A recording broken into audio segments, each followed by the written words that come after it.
Good afternoon. Welcome to the last session of the KGML workshop. I'm Michael Steinbach from the University of Minnesota, and I, together with Xiaowei Jia from the University of Pittsburgh, will be the moderators for this session. We have 6 distinguished speakers that will explore KGML topics in some depth. After these talks, Professor Kumar will give some closing remarks. Now, during the session, please remember to post your questions on Slido. We've allocated a few minutes at the end of each session to respond to questions, and hopefully these questions can also be responded to offline. So please do post your questions, and you should have received a chat message with the link to Slido. Okay, it is my pleasure to introduce our keynote speaker, George Karniadakis, who is a professor of applied mathematics at Brown University. He is very well known for his seminal work on physics-guided machine learning. In particular, his paper, Physics-Informed Neural Networks, is one of those works that I just referred to. He is a fellow of the AAAS, Scion, and has received numerous prestigious awards for his work, including the IAM ACM Prize on Computational Science in 2021 and the Alexander von Humboldt Award in 2017. So it's yours, Professor Karniadakis. Thank you very much, Michael. Can you see my screen? Yes, it's not maximized, but we can see it. Okay, thank you very much for the invitation. So this is now maximized. I hope you can see my screen and you can hear me.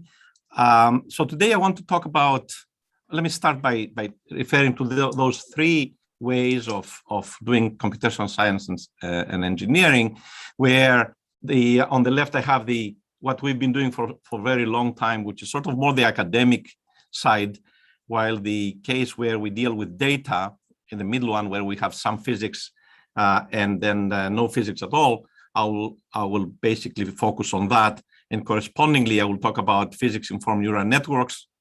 For the case we have some physics, and then which would correspond to functional approximation, regression at the level of a function, and then with Deponet we go to a higher level of abstraction, namely operator regression for identify black box systems or new laws and so on. Let me say that pins, because of their simplicity, I think, have been a huge success in industry, and because so NVIDIA and ANSYS, Cummings, and many other companies I work with, and I never work with anyone in my life actually, except the last few years, is because they adopted pins and they make products out of it. They get answers, they get they do parameter estimation online in real time and so on. So I'm not going to show you a lot of cases for the first part, the pins, but I really want to share with you what is a pin first of all. So we are on this first page and then just show you one application. So a pin, a physics-informed neural network, is a composite neural network where this left part here is a standard neural network associated with supervised learning, some data that you have, and then you're trying to through the mismatch, you backprop, and you find the connections. Unfortunately, we don't have a lot of data, as we know, in science and engineering, but we have some physical laws. Here, for example, I pretend that I'm solving a solid mechanics problem, and so this would be some conservation equations that we have to satisfy, and that will give rise to the second term in the loss function, which of course can be used not to constrain. People use the word constrain, which I don't like it at all, but to inform, because to inform the neural network, because with this, what we do is we actually produce at lots of points in the space-time domain, we produce more data, so that although it's unsupervised learning, that part, so we have the supervised learning, the data, the unsupervised learning, which looks like supervised learning because we have data produced by the conservation laws. Now, the reason this is very simple is because we use the same technology for automatic differentiation that is used in the backpropagation here. We use the same automatic differentiation to deal with all the governing differential operators in the governing laws of the equation. So basically, the codes are simple, the concepts are very simple. Of course, there's no great theoretical backing yet, although the approximation theory is advancing. I will not talk about that, but I will instead show you a real application.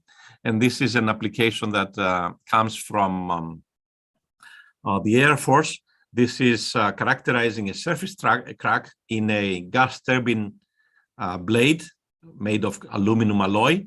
And what you see here, it's very hard to see, but if you pay attention, you will see there's a very tiny crack right there. And there's an ultrasound that will hit that, and there will be some reflections. Now, you don't know, of course, the orientation of the crack. So you have to try different angles. And as I said, these are real data. So the only thing that you know is ultrasound. So this was a hackathon problem by DARPA last year. And there was about a dozen teams trying to tackle this problem. And I have to say that our team was the only one that solved this problem. And the other 11 teams, they were complaining that there was basically not enough data. Turns out that we only use 10% of the data, not the 100% of the data, because we use the physics. And the physics here, you come up with a model. The physics is basically propagation of sound through this material, which now is inhomogeneous because of this surface crack, this inhomogeneity. So the model, and that's where you need to sort of still do some modeling, physical modeling. The modeling will come in through a sound speed, which will now depend on X and Y. If the material is homogeneous, it's a constant, but now you solve a wave equation with a speed of sound that you don't know. So to this end, we, in addition to the pin, this will be the pin that encodes this equation. Now on the bottom, we also have a new neural network, namely CXY with different parameters theta. By identifying these parameters now theta, let's say of C, we would know C of X and Y. So again, we trained the network only using the acoustic wave equation plus this ultrasound data, which of course is very noisy. This is real data, all real data are noisy. And so here I summarize the residual has to be 0 here, F. This is what we penalize in the loss function. And what you see here on the left is the real data, the video, and here on the right is the reconstruction of the signal, the diffraction signal from this wave propagation. So you see here that we don't need to have boundary conditions because we don't know them. We don't need to know anything else. In fact, the materials properties would come in through the C, the function of speed of sound, which after we obtain this second neural network, CFXY, the zero contour is exactly the one that will give us the orientation and the size, the precise location of the crack. So it's a very useful technique. We apply now this to other problems in microstructure. Now, how did we get to this one? Was it just a standard fully connect neural network?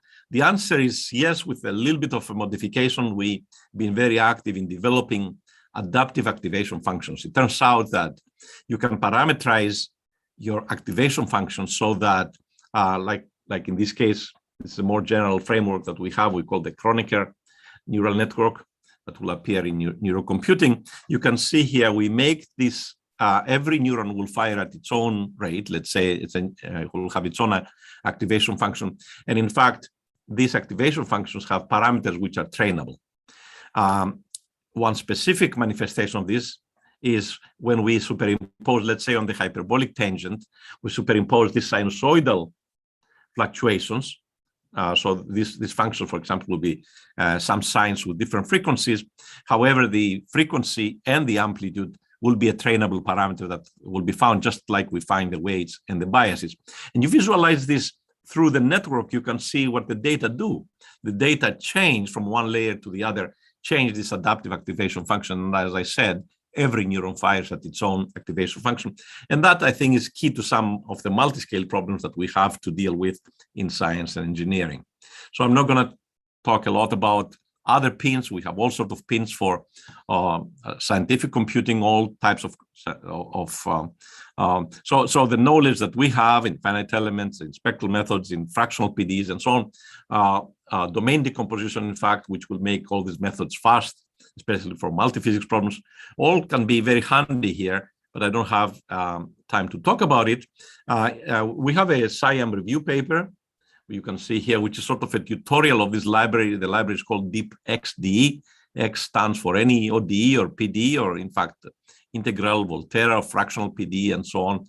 And there's also a geometry module and so on. It has been downloaded. It was all free. All our codes are free. It has been downloaded more than 200,000 times from GitHub. Now, let me talk about the second part, where I want to discuss this higher level of abstraction. And as you know, autonomy is a real problem. There's not been a lot of success, despite, if you go back 5 years, you will see there was very triumphant declarations of autonomy and so on, but we haven't seen autonomy. And this is a destroyer by US Navy going through the North Atlantic, real situation. And this simulation can be done by a patient MIT student who is working with me. It takes about 1 week to do one of these simulations. So obviously, the standard methods cannot be used, like CFD, for real-time computations that we need for predicting, let's say, the motion of the vessel in this extreme sea states. This is sea state 8. If you're sailing, you know what sea state 8 means. You're not supposed to be out there. So obviously, the excitation of the vessel is stochastic. So we have to predict in real time. We have to predict the motions of this. It's a very complex process, a flow structure interaction with open surfaces. So I was wondering, I was teaching a class, and I was wondering some time ago, like 4 or 5 years ago, I was wondering if there's actually a universal approximation theorem for functionals, just like we have the Saipenko theorem for functions. And indeed, this work, this great work, this jewel of approximation analysis by Chen and Chen from Fudan University in Shanghai shows that if you have a continuous one-dimensional function, or actually a continuous multi-dimensional function, there is a very simple neural network that can approximate this functional, just like the function approximation. In fact, with a single hidden layer. Remember, this is the early 90s. So having this knowledge, of course, you can now get off the shelf. For example, you can do an LSTM, or you can use a sequence to sequence, any of these neural networks that have been developed by Google and others. So the input here will be some stochastic excitation of the waves of the specific ocean you're looking at. Every ocean has its own spectrum. So one excitation, another excitation, maybe let's say 100 excitation states, 1,000, and so on. And then you record. This is supervised learning. Now you record, let's say, the 3 most significant degrees of freedom, which are, you can see this, the response is stochastic. Remember, CFD can give you this, but takes about a week. So it turns out, after you train this, indeed, you can approximate the functional with very high accuracy. And here I show you on the left one response, on the right a second response with 3 degrees of freedom. Underneath, you can see the CFD, which takes about 1 week. This takes about 0.1 seconds, or 0.01 second, actually, on a laptop with a GPU. So again, this is just a verification that we can do functionals, but more importantly, we can actually do nonlinear operators. We can regress nonlinear operators. So I was thinking, can we do all the math, for example? These will be explicit operators in calculus, in fractional calculus, PDEs and ODEs and so on. But we can also approximate nonlinear systems, black box systems that we don't even know how to write the governing laws. So this is a work that we did with Deponet, Deep Operator Network for regression. And again, I was wondering if there is theory behind it. Otherwise, I would like to develop it. But as I said, as you will see, there was some theory. But let me just say what the difference is. So function regression means we go from a finite dimensional to a finite dimensional space. Now we go from an infinite dimensional space to an infinite dimensional space. That obviously it's much more difficult. So it's good to have theory. I already talked about the power of being able to learn operators from neural networks. So going back to Chen and Chen, I discovered this best kept secret in approximation theory, which was developed 2 years after the functional theorem approximation. And that is now we have an input space, which is a compact space V. G is now a nonlinear continuous operator. Can we approximate it? And that down here, you can see that you can approximate it with error epsilon. But now the expression, and again, this is for a single layer, looks a little different. It looks a little different because there are two new networks. There's a network with a branch associated with the input. So the input here, which belongs in space V, is U, sample at points J, which we'll call sensors, from 1 to M. And then we have also a trunk, which is associated with the output. And the output is also a continuous space. So now we have a continuous input space with one neural network, a continuous output space with another neural network. There are, of course, issues of generalization, what kind of architecture would realize that, but we tried different ones, and we found, for example, this one on the right here to be a good architecture in the sense that generalizes well. So the branch network is captured here.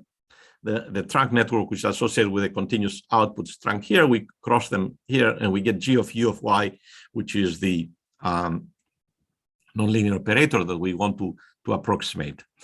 Now, it turns out that of a single layer is not very practical.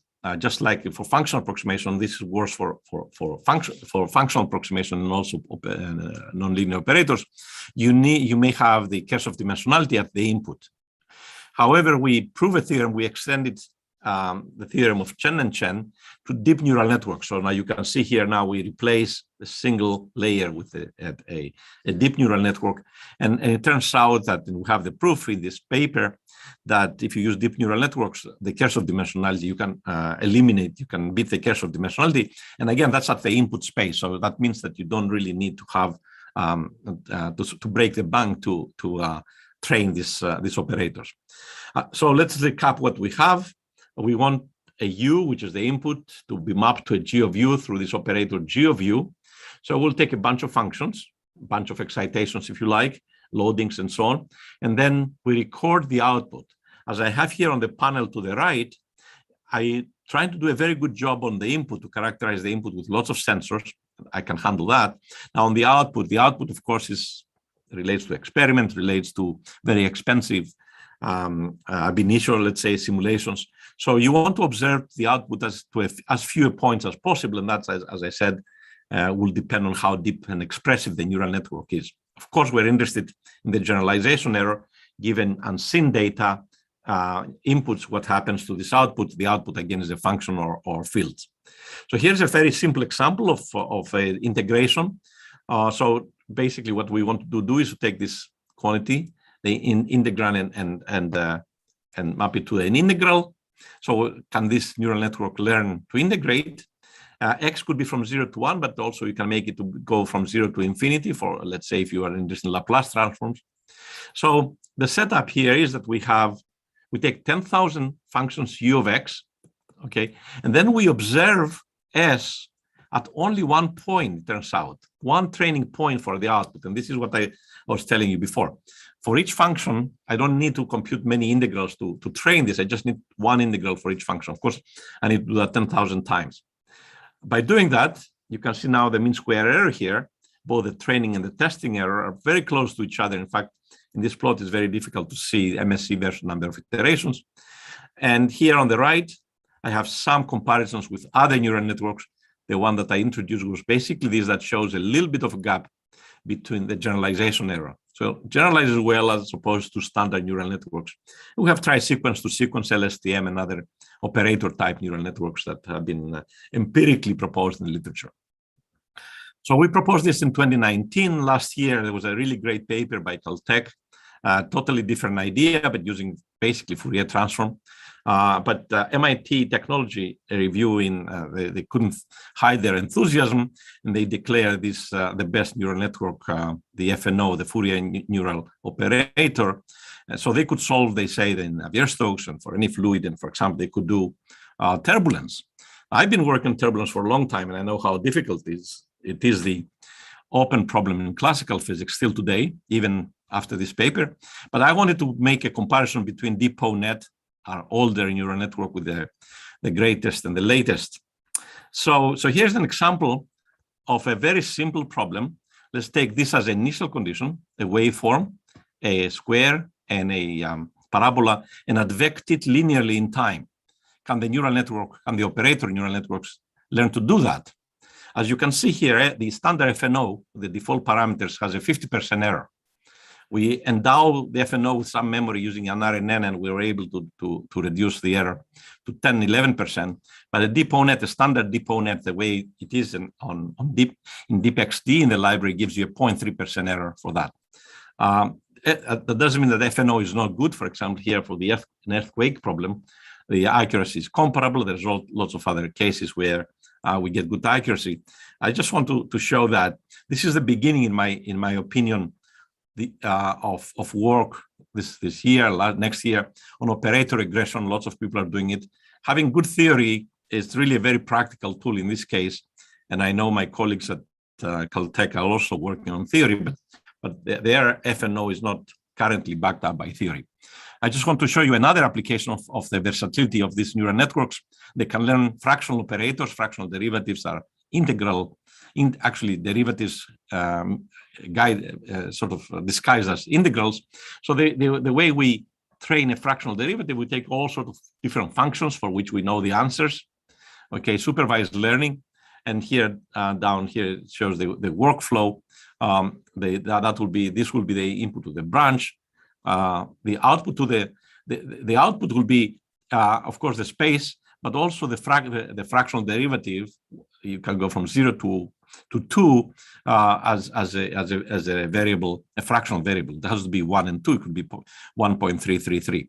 Can you learn that? Because that's an expensive operation. It turns out you can learn that. Here I have one of these Caputo derivatives. And the reason I show you this example is because I want to emphasize how important is this input space of U, the input space V, the compact space V. What we used before was actually a non-compact space, namely a Gauss random fields. And we get pretty good accuracy with Gauss random fields, what I showed you earlier, which, as I said, it violates the theorem, but I'll show you later that that's not the big problem. The problem is expressivity. One can use a neural network to represent the space V, or you can use, here I use, for example, some spectral methods, or you could use wavelets. And if you do that, you gain at least an order or more of accuracy by having, with the same expense, having the proper input space. And that's what this shows here. So the accuracy is very good. Again, the standard procedure. I want to finish with the following example for multiscale physics. And I call this the tiny bubbles, so tiny bubbles. Now, if you give me a video of tiny bubbles, which becomes bigger and bigger, I can actually use the video because I can replace my branch network with a CNN, and I can give you, then I can train the system to learn how to grow bubbles. Okay, but here I don't have the video. So I would use, for big bubbles, I would use this equation here, known from the time of Rayleigh, how you actually model this. So again, I don't use this equation in a physics-informed fashion that I did before. I would use it just to generate data, namely the radius of the bubble versus the pressure that is between the pressure difference between the ambient and the inside of the bubble. Okay, so that's for the continuum regime when the bubbles are small. So you can see here, this input now will go into the trunk, and then time into the branch. Sorry, time is in the trunk, and the output, which will be actually my function in this case, because I just have R of t, will be that. So I want to replace this operator with a Deponet. It's a nonlinear dissipative equation, so it's not trivial. In fact, you can see here for 3 different pressures, arbitrary pressures here that I have. You can see that I have, you can see I have arbitrary pressures here, and then the multi-rate dynamics, this is R as a function of time for 3 different cases. You have this very fast dynamics, and then you have this slow dynamics. So we can learn that, but the main problem is that I'm interested in going from the nano regime, where I have nanobubbles, so I call them the tiny bubbles, from nanobubbles to bubbles which are 10,000 times larger, so because the bubbles grow as I show here. So that's kind of like, it looks like an academic problem, but it turns out to be an important problem in biomedicine, in the industry, and so on. The difficulty is there's this demarcation line somewhere here where the continuum regime is here and the stochastic regime is here. You have to deal with fluctuations and so on. Also, how you generate these tiny bubbles, you have to use like coarse-grained molecular dynamics and so on. So the data, the point I'm trying to make is the data here will be very, very different than here. In fact, there is some sort of a mismatch here, but of course, to have consistent hydrodynamics, you have to have the continuum regime, which will break down, overlap with the stochastic regime. So next, what I show here is that we repeat the same thing. We can basically train. This is very expensive because this molecular dynamic simulations takes 1 day to do one simulation. But if you train, let's say, with hundreds of simulations, the neural network can also learn to deal with this data, the very noisy data coming from coarse-grained molecular dynamic simulations. You can see here how the bubble fluctuates and sort of in a breathing mode. Now, another important thing, we know that in machine learning in general is normalization both of the inputs and something that people don't pay attention to, normalization of the outputs. If you do real problems, you have to normalize here, especially when you go across 4 to 5 regimes in time scales, you have to normalize properly. So here we found a proper time constant, which is valid both for the continuum regime, which is this one here, and the microscale, the nano regime, which is here. So the domain that we have now here, this is the initial radius, and this is time, and the domain of training is somewhere here. So again, we'll take data from here, we'll take data from here, from the continuum and the regime, we mix them up, we feed them into the neural network deponents that we show here, and then we test the results for new initial conditions on the radius and arbitrary pressure distributions. As you can see here, this will be the stochastic regime for the nanobubbles, and we validate with existing solvers. This is the Rayleigh-Plessé, and this is actually the interface, and we see right the interface Rayleigh-Plessé DPD, and the Deponet can give you a good result. So this is a sort of a game changer in multiscale modeling, because every time you're trying a continuum with multiscale with a MD, you have to wait for 1 day for MD for one result. Now the MD result is down to 0.01 second, so you can actually for first time do time dependent, truly multiscale simulations without having to worry too much about handshaking between regimes. So let me finish here by saying that by now, Deponet has actually very solid theoretical backing from Sid Misra from ETH. I'm part of this long paper, 120 pages. And there are some things that are very important. For example, there's a theoretical work here in this paper that shows that Deponets can break the curse of dimensionality if you use deep neural networks, as I point out, both for the they don't say what type, both for the trunk and the branch. Also, we talked about doing Laplace transform, but even Laplace transform is not in a compact space, in a compact domain. So here they show that actually that you can deal with non-compact, in fact, measure, not even continuous operators. So you can deal also with discontinuous operators. There are other important points, for example, that the optimal encoding error, and that is a representation of the input, which I spoke about earlier, can be done by just random sampling. And the random sampling is almost as optimal. So there's, as I said, 120 pages of theorems and some numerical results. Deponet is sort of in the beginning. There's lots of developments. We're writing a more comprehensive paper now on doing a fair comparison on diverse problems. Sometimes it fails, but there are ways to deal with it. So the most important thing I think was captured by DeepMind. They wrote a 2-page paper about our paper in Nature Machine Intelligence, saying that this is which I agree with, is the first step towards building more sort of higher level abstractions and more scalable universal operators. These operators could be trained by either experimental data, smooth data, noisy data, and so on, prior knowledge, historical data. And I think that's very important, because then after you train these operators, you can predict in real time. Let me just thank my sponsors, the films, the DOE Center that I direct with many partners, and also a recent Muri Award.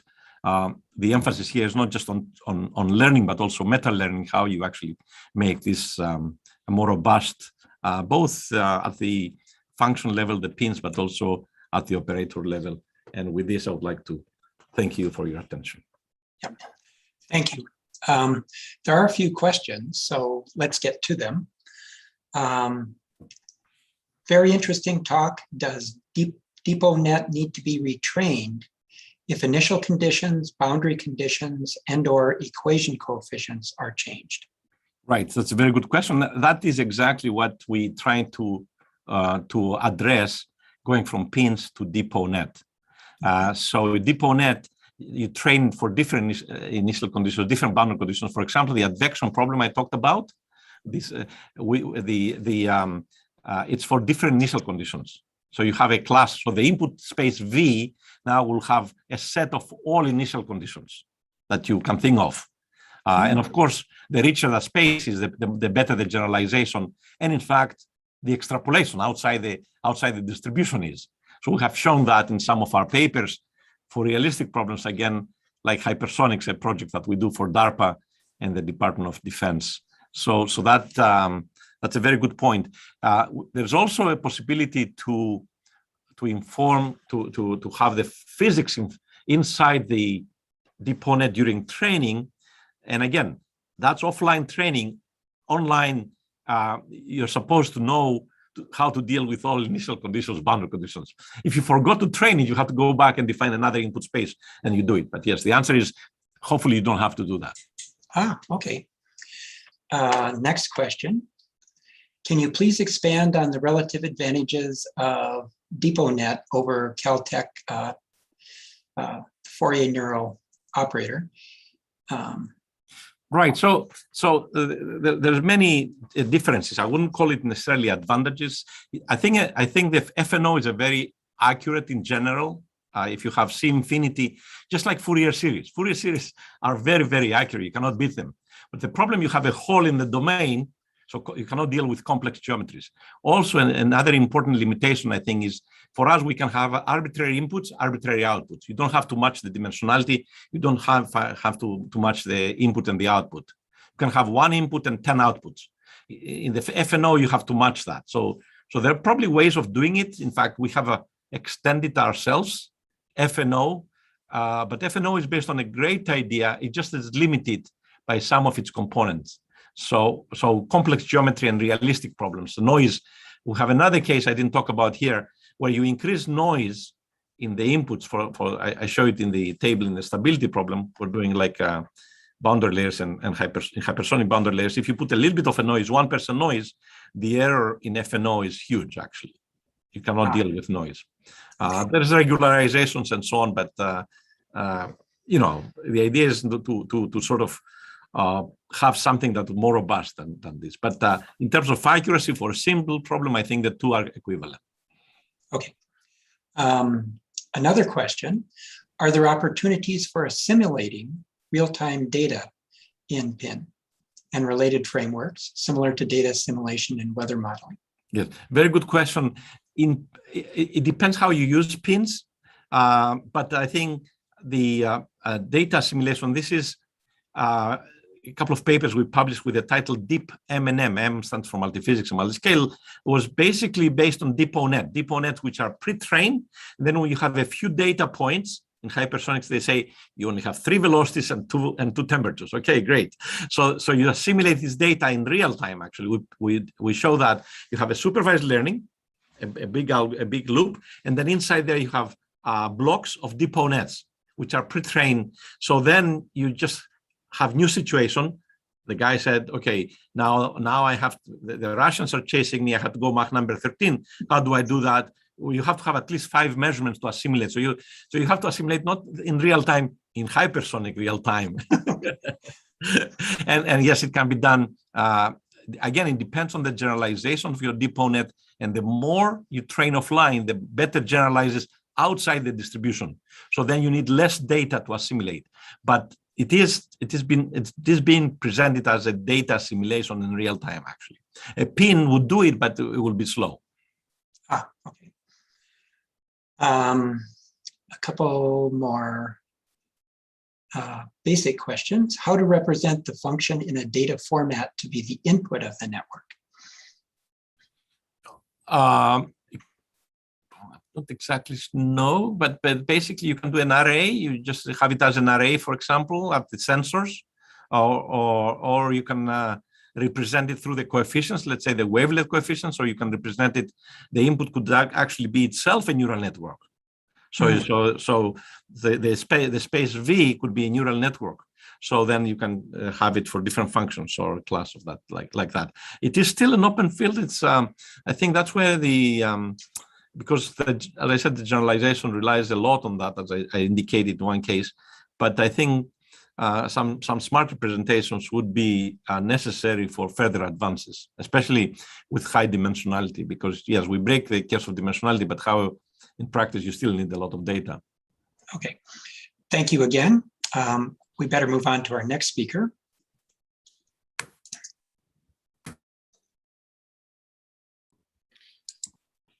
Okay. All right. Our next speaker, Nathan Cutts, is the Yasuko Endo and Robert Bowles Professor of Applied Mathematics at the University of Washington. Okay, hi guys. I wish we could all be in person. We almost pulled it off by this summer, but I guess we're going to push it out a little longer. So thank the organizers. I think this has been a fantastic conference. Really enjoyed learning some interesting ways to do modeling in biology this morning. And what I'm going to be talking about, and it's great to follow George because I think there's so much great work George is doing around pins and this Deponet. And what we're trying to do as well is thinking about how do we build physics into sort of these neural network architectures. And I'm going to talk about work here. My main colleague is Steve Brunton here at the University of Washington. And mostly what I'm going to be featuring is work by our students. We have a fantastic group of students and postdocs, and you'll see them throughout in some of the work that they are doing. I'm going to really focus on this kind of architecture here. Really the way we're kind of building towards some things. And I think one of the things that you see highlighted in George's work as well, and in others, is that, starting to set up architectures that you can leverage to your advantage is really some of the key goals of what you have in mind when you do some of this deep learning, right? It's not just throw everything into some neural network and put output, but really like, can I put structure in there so that I could take advantage of some things? And so what we're going to do is targeted use of neural nets, and we're really separating this almost like what we've had success with in a lot of PDEs, which is almost a separation of variables type architecture, right? Which is we're going to take input data, and our first goal is to learn coordinate transformations so that we can somehow take advantage of a representation of the dynamics. So that's going to be the entire talk in some sense, is what are the kind of ways we might be able to do some of these things, and what kind of things can we train towards. So, for us, the discovery paradigm are things like this. This is just a cartoon of what we might want to do, which is this is celestial mechanics. And what does it mean to discover this coordinate and dynamic pairing? Well, think about observations from Earth of a planet. And, we originally had the Ptolemaic system, which is, one representation is this theory where it's circles on circles. And what we'd really like to do is take this data as the input. In other words, our visualization of the night sky, of the retrograde motion of Mars or Saturn or Jupiter or any of the planets, and learn that, in fact, there is a coordinate system in which if we make a transformation to the heliocentric coordinate system, then things come out to be these very beautiful elliptical orbits, right? So this is this transformation that happened when we from Galileo and Kepler, Copernicus, and within that coordinate system, then finally we can write down really one of the most transformative laws of humankind, which is a sort of our inverse square law for gravity. And so with that F equals ma type physics, right, we can actually do amazing things, including doing things that are extrapolatory in nature, which is once you have this law. So that's kind of really what I want to go after, is getting down to governing equations, because with that, then you can think about like, hey, could we launch somebody to the moon? In fact, we can, and we did. And it was because we had this governing equation that really allowed us to make that jump into an extrapolatory jump. We didn't have any data, right? We didn't have observations of people going to the moon. We had to actually extrapolate that from that physical law. So here's the mathematical framework of what we want to do. Is we want to think about taking measurements of a system, so y of t of k. And so when you measure something, you're not necessarily measuring the state space. You're measuring whatever your sensor measures. And so I think George made a nice comment there, which is, part of where we're sort of going to is how much can I just videotape a physics phenomena and build a model directly from video, right? That's kind of a fantastic way to start thinking about new physics. I think the real hero in all of this machine learning and rise of machine learning is the sensors that we have. Like, here's this phone that I got HD cameras on front and back. We have amazing ability in the sensor arrays that are available to us today. And that's actually very much part of the transformative story, is our ability to work over here with collecting amazing amounts of data, high quality data, and we're improving this all the time. And this is really what's revolutionizing our ability to do interesting things. And by the way, even for self-driving cars, it's this LiDAR technology, like measurements there that are allowing, the kind of key measurements that they can be used to build self-driving cars. So I take measurements. It's not necessarily the state space, but I want to, in some sense, infer all of this. I want to be able to infer what would be the right state space representation, what is the right dynamics, and how do I parameterize it? And so the goal is to, from measurements alone, build out this entire architecture, which of course, this is an ill-posed problem. And so, normally I always like to say that in grad school, when a problem was ill-posed, you would just sort of say, well, I can't solve it, so I go somewhere else and solve something that's well-posed. But really, the one thing that's really interesting about sort of the machine learning and statistical structure formulations of this is you say, if it's ill-posed, well, put enough regularizers on this or enough constraints and you can make it well-posed. And so I'm going to talk about the constraints or the regularizations we're going to enforce on this to make it well-posed. And a lot of those constraints and regularizations are going to be based out of thinking about physics models. The first place I want to start was with linearizing transform. So a lot of people have heard of Koopman operators, dynamic mode decomposition. So this is about taking the data and building linear models. And, the cartoon of it is in this simple example right here, which is, here's a nonlinear 2x2 ODE. You find this in the back of a simple differential equations book. The point about this model is when I have this, I could make a transformation into a new coordinate system where this is linear. And there's constraints under what this can happen. But this is kind of the idea. It's like, can I find some subspace where if I warp this into a coordinate system, I make things linear? And that's kind of really been the driving focus of Koopman theory, which has some really deep mathematical foundations that have been laid down, for instance, by Mesic and others. So for us, we're going to learn this coordinate transformation, because you can't often guess these or write them down easily, by using something like autoencoders. This is work with Bethany Lush, in which we take an input space and we map it to a new latent representation. And what your goal is in this new space, so this is the coordinate transformation. I want to transform it to a coordinate where the dynamics itself is linear. And so this allows you to start thinking about warping coordinates to make this happen. And so Bethany was able to do this and train these neural nets. And by the way, everything here is open source code, all the data is available. And so for instance, something like flow around a cylinder, which is sort of the simple example at the end of the day, but during this von Karman's vortex shedding behavior of what happened behind the cylinder, this is some nonlinear dynamical system. It's a Hopf-like bifurcation back there. It's a little more nuanced and subtle than that. But the idea is that you can train this thing so that this thing gets warped into a coordinate system where that neural network, it has one responsibility: find a coordinate system to turn this into a linear dynamics. And in fact, that's exactly what this can do. So we're very pleased with this kind of ability to do it. And we generalize this structure to more complex neural network architectures, where one of the things we wanted to encode is a near identity transformation. Because often between time steps, if you look at all our time steppers that we built over time, like even the Euler step, the solution in the future is what it is now, plus a little bit of contribution from something, right? And so we build Runge-Kutta schemes around this. But one way to think about it, it's a near identity transform. It's a perturbation away from what I currently have. So part of what we did here, this is work with Craig Jin, is to build a linearizing transformation by using a more sophisticated neural network architecture, but transforming it into a linear coordinate system where PDE dynamics become linear.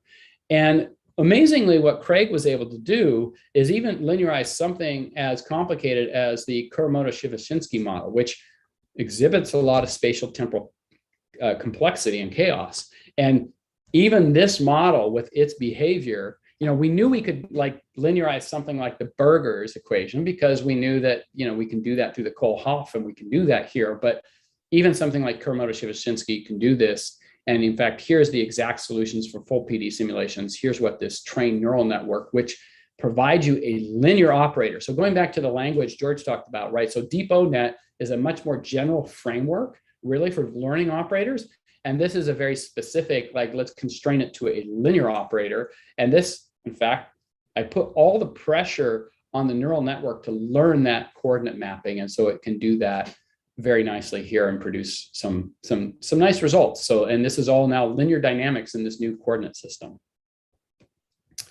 You can also instead warp time, and this is work with Henning-Lange. So if you think about just time series data, you can do the same kind of thing. You can take things that are, have complex temporal behavior that persists for a long time, and you can say, like, what if I find a transformation? So I could always do a Fourier transform of a time series. But of course, it's, generically for things that are like this, it's going to require me a lot of Fourier modes. But what if instead I learn a neural network that takes some time series and tries to warp it into really nice sinusoidal functions? So I'm going to learn a pairing of sinusoidal functions in a coordinate system that does this. And what this allows you to do is it gives you a model which is ideal for long-range forecasting, because sines and cosines are really stable when you go to infinity. They don't blow up on you. They don't go to zero. So it provides a very natural framework for forecasting, and is very accurate. In fact, if you apply this, it's much more accurate than your standard LSTMs, RNNs, GRUs. We compared it against everything, and the accuracy here on this, using this Fourier-based method with this learned transformation, is quite remarkable.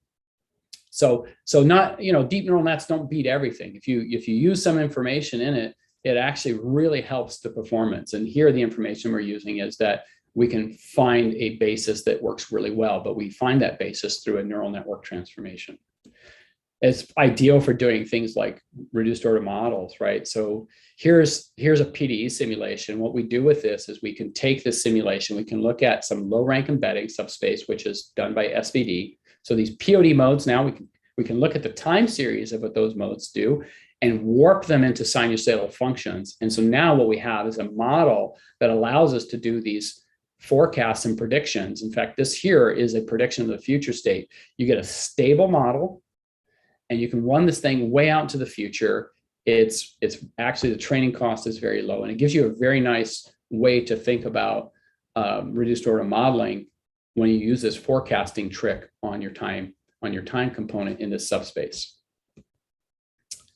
Final thing here around these linearizing transformations, you can also build Green's functions. So the idea here is, this is a boundary value problem where the idea is, Green functions have been used, of course, historically for a long time. In fact, I have a bunch of books back here. So if you have linear problems, you can, in electromagnetics and heat equations, quantum mechanics, you can find these fundamental solutions. But of course, we don't use them so much today because we're solving nonlinear problems. What this does is says, well, take my problem, make it linear, take the forcing and pair that. So you learn two neural network architectures, a forcing and a representation of the function. And what I want to do is put this in a space where linear superposition holds, because once I've done that, I can build the Green's function there. And this allows us then to construct fundamental solutions. Another way to say it is, we've built Green's functions for nonlinear PDEs using this kind of architecture. It's all about learning a coordinate system that allows you to do linear superposition, which is the fundamental basis for constructing Green's function solutions. We can also learn governing equations.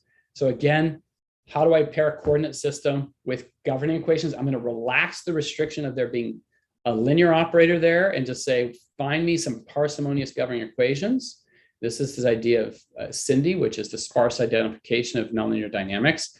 This is nothing more than AX equal to B. So you just regress, find your sparsity pattern on a library of possible right-hand side functions, And so you can discover from time series data, what was the dynamical system that produced that data, okay? And so you can change this around to model PDEs. And some of this is older, but I want to show you how we're using this in modern neural network architectures, right? So we can do it with PDEs. We can also do it with an Bayesian formulation. So instead of just doing sparse regression, we can actually do this using spike and slab priors. So what you get now is a way to do an uncertainty quantification, get a sort of a Bayesian approach to this, which gives you these PDFs for the loading coefficients. So now you have a probabilistic model discovery versus just a more deterministic. This, by the way, turns out to be amazing for handling noise and for stabilizing model selection. It's a little bit expensive, but it's again, it's a nice framework which really gets you around small amounts of noise with small amounts of data with lots of noise. This can actually handle it quite well. So we finally can use these concepts here in this data-driven discovery piece to do something very similar we did in the linearizing transformations, which is, this is work with Kathleen Champion. What we were trying to think about is how do we pair, where I started, coordinates and dynamics discovery jointly? So I want to take in some measurement space, learn a coordinate transformation where there's the dynamics. And the dynamics here, I'm going to now impose this Cindy architecture in the middle. So I want a coordinate system that allows me a parsimonious representation, which can be nonlinear, of the dynamics. Now, the reason I'm so excited about this work is it can start to handle a model like this. What I'm giving you, and this again, George uses different architectures, but we're both after kind of trying to get after the same thing, which is, suppose this is my experimental data, it's a video, right? And the video doesn't tell me that, oh, there's a pendulum there and the right coordinate system is a theta theta dot. The video is just what the video is. It's pictures, it's videos, dynamics of these penduli, okay? And from that data, what I want to learn is that it has to learn this coordinate system of theta theta dot, okay? And once it can learn that, then it can learn the governing equations. And in fact, that's exactly what Kathleen's architecture does. It allows you this framework to go straight from some kind of proxy measurement, which video is perfect, right? Because that's so easy to get from a data acquisition point of view. Film your physics. I like to think about it, it's like we're in the world of GoPro physics, right? You just go take a GoPro camera, film some physics. From that film, can you do something like this? And at least the stuff that Kathleen did is setting up a framework which allows you to find coordinates and dynamics jointly in this structure. And more recently we've done is taken it one step further, which is, yeah, but what I really want to understand is, as I have data from different parameter regimes, how do I learn parametric representations? So we can take that same architecture that Kathleen had, and this is work with Manu Kalia, is what we said is, hey, let's work this into, we know from a lot of our physics background that there's these canonical normal forms for instabilities. And I give you 4 of them right here, right? So oftentimes when parameters change, systems become unstable, you get different kind of onsets of patterns or instabilities.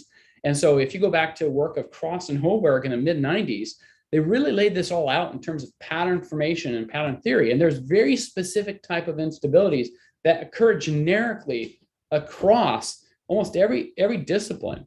And so what we want to do is take that body of knowledge around that kind of parametric dependence that we see in spatial temporal systems or dynamical systems and embed that in directly into our architecture. So what we're going to do now, instead of running a representation, we're running a parametric representation in terms of a normal form. So the coordinate system now doesn't just embed me with the parsimonious dynamics. The coordinate system embeds me on a normal form. Okay, so this architecture of coordinate discovery with model discovery, right? I'm showing you can do linearizations of Koopman, you can find governing equations, you can find normal forms. All of this is possible within a very simple architecture in some sense, right? Which is learn a coordinate and then force some kind of interesting advantageous constraint on the dynamics inside of that. The other piece of this is just learning also, this goes to a question that was asked for George, which is, what about, using this in sort of a data assimilation, Kalman filtering way? Well, the other part of this that's really nice is you can also embed known physics into this, right? So a lot of the physics problems we have, we actually know quite a bit of the physics. So for instance, suppose I know some physics, it's just that my model is not good enough to represent the truth. I need to learn the discrepancy. In other words, learn the missing physics. And so in some kind of SIMD architecture like this is trivial. You just move the f of x to the other side.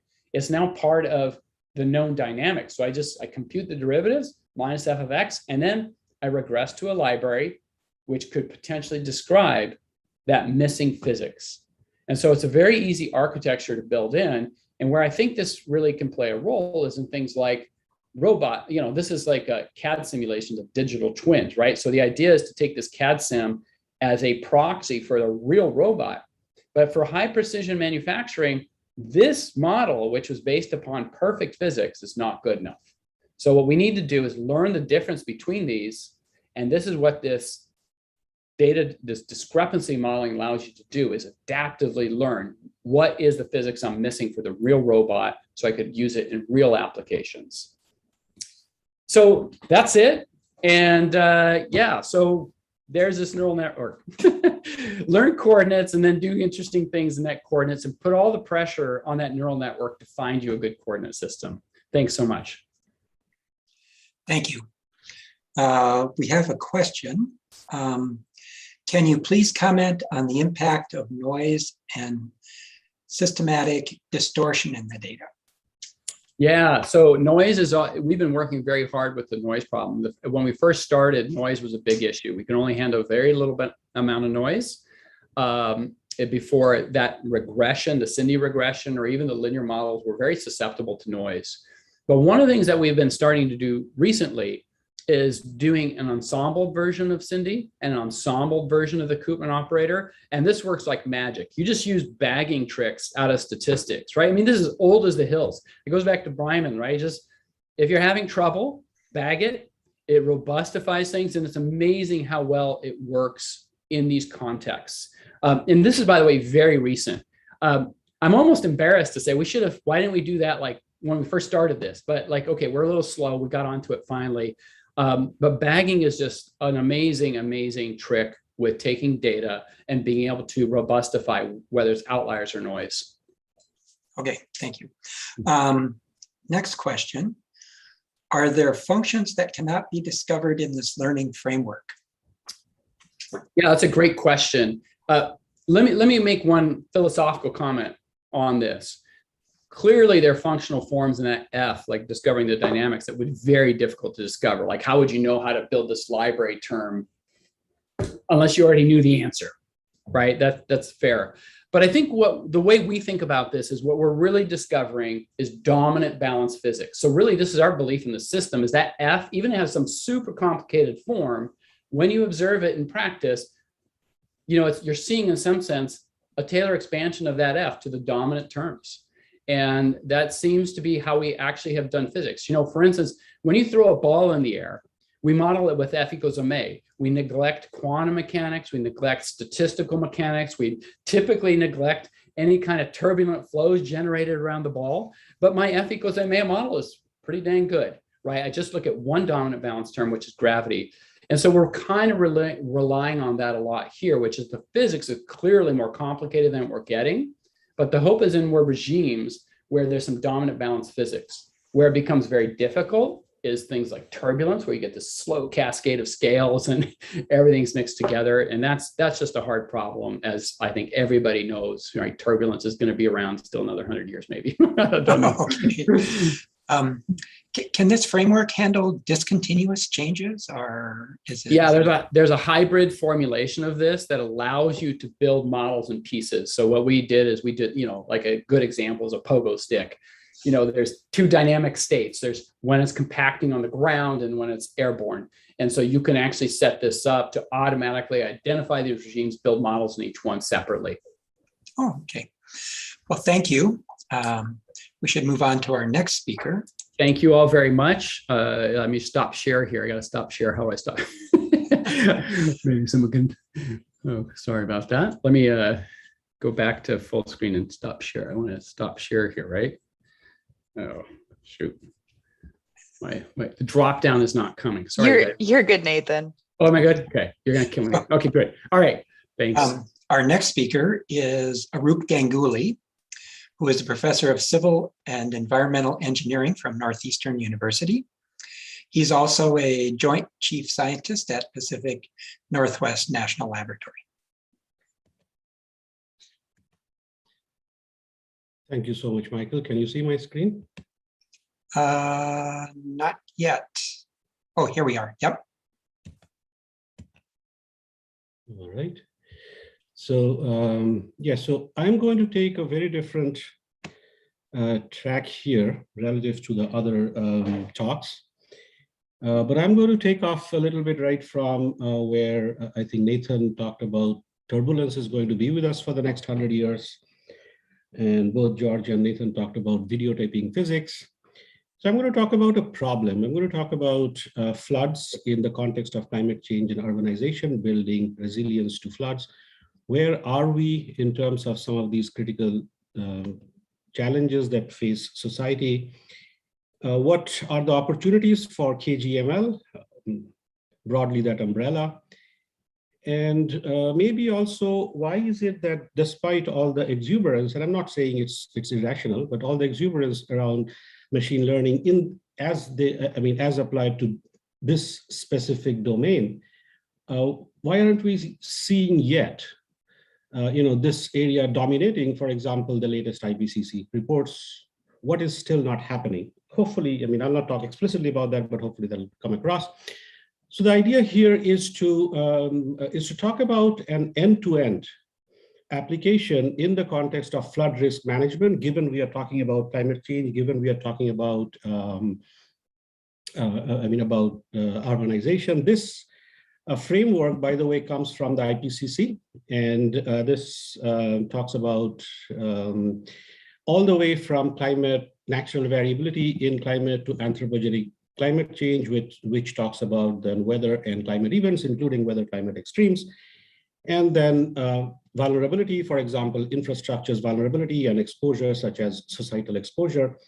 And across these different time scales from seasonal, sub-seasonal, interannual, decadal, even century scales, what is it that can be done? And what is it that broadly this umbrella term KGML that Deeponet talks about, where and how can they help?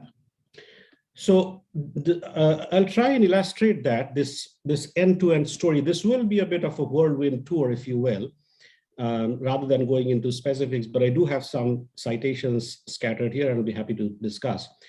But I do want to illustrate these through 4 questions, starting from the left side here. First question is, what can we do in terms of better understanding of hydrological and weather extremes from climate model simulations and observations?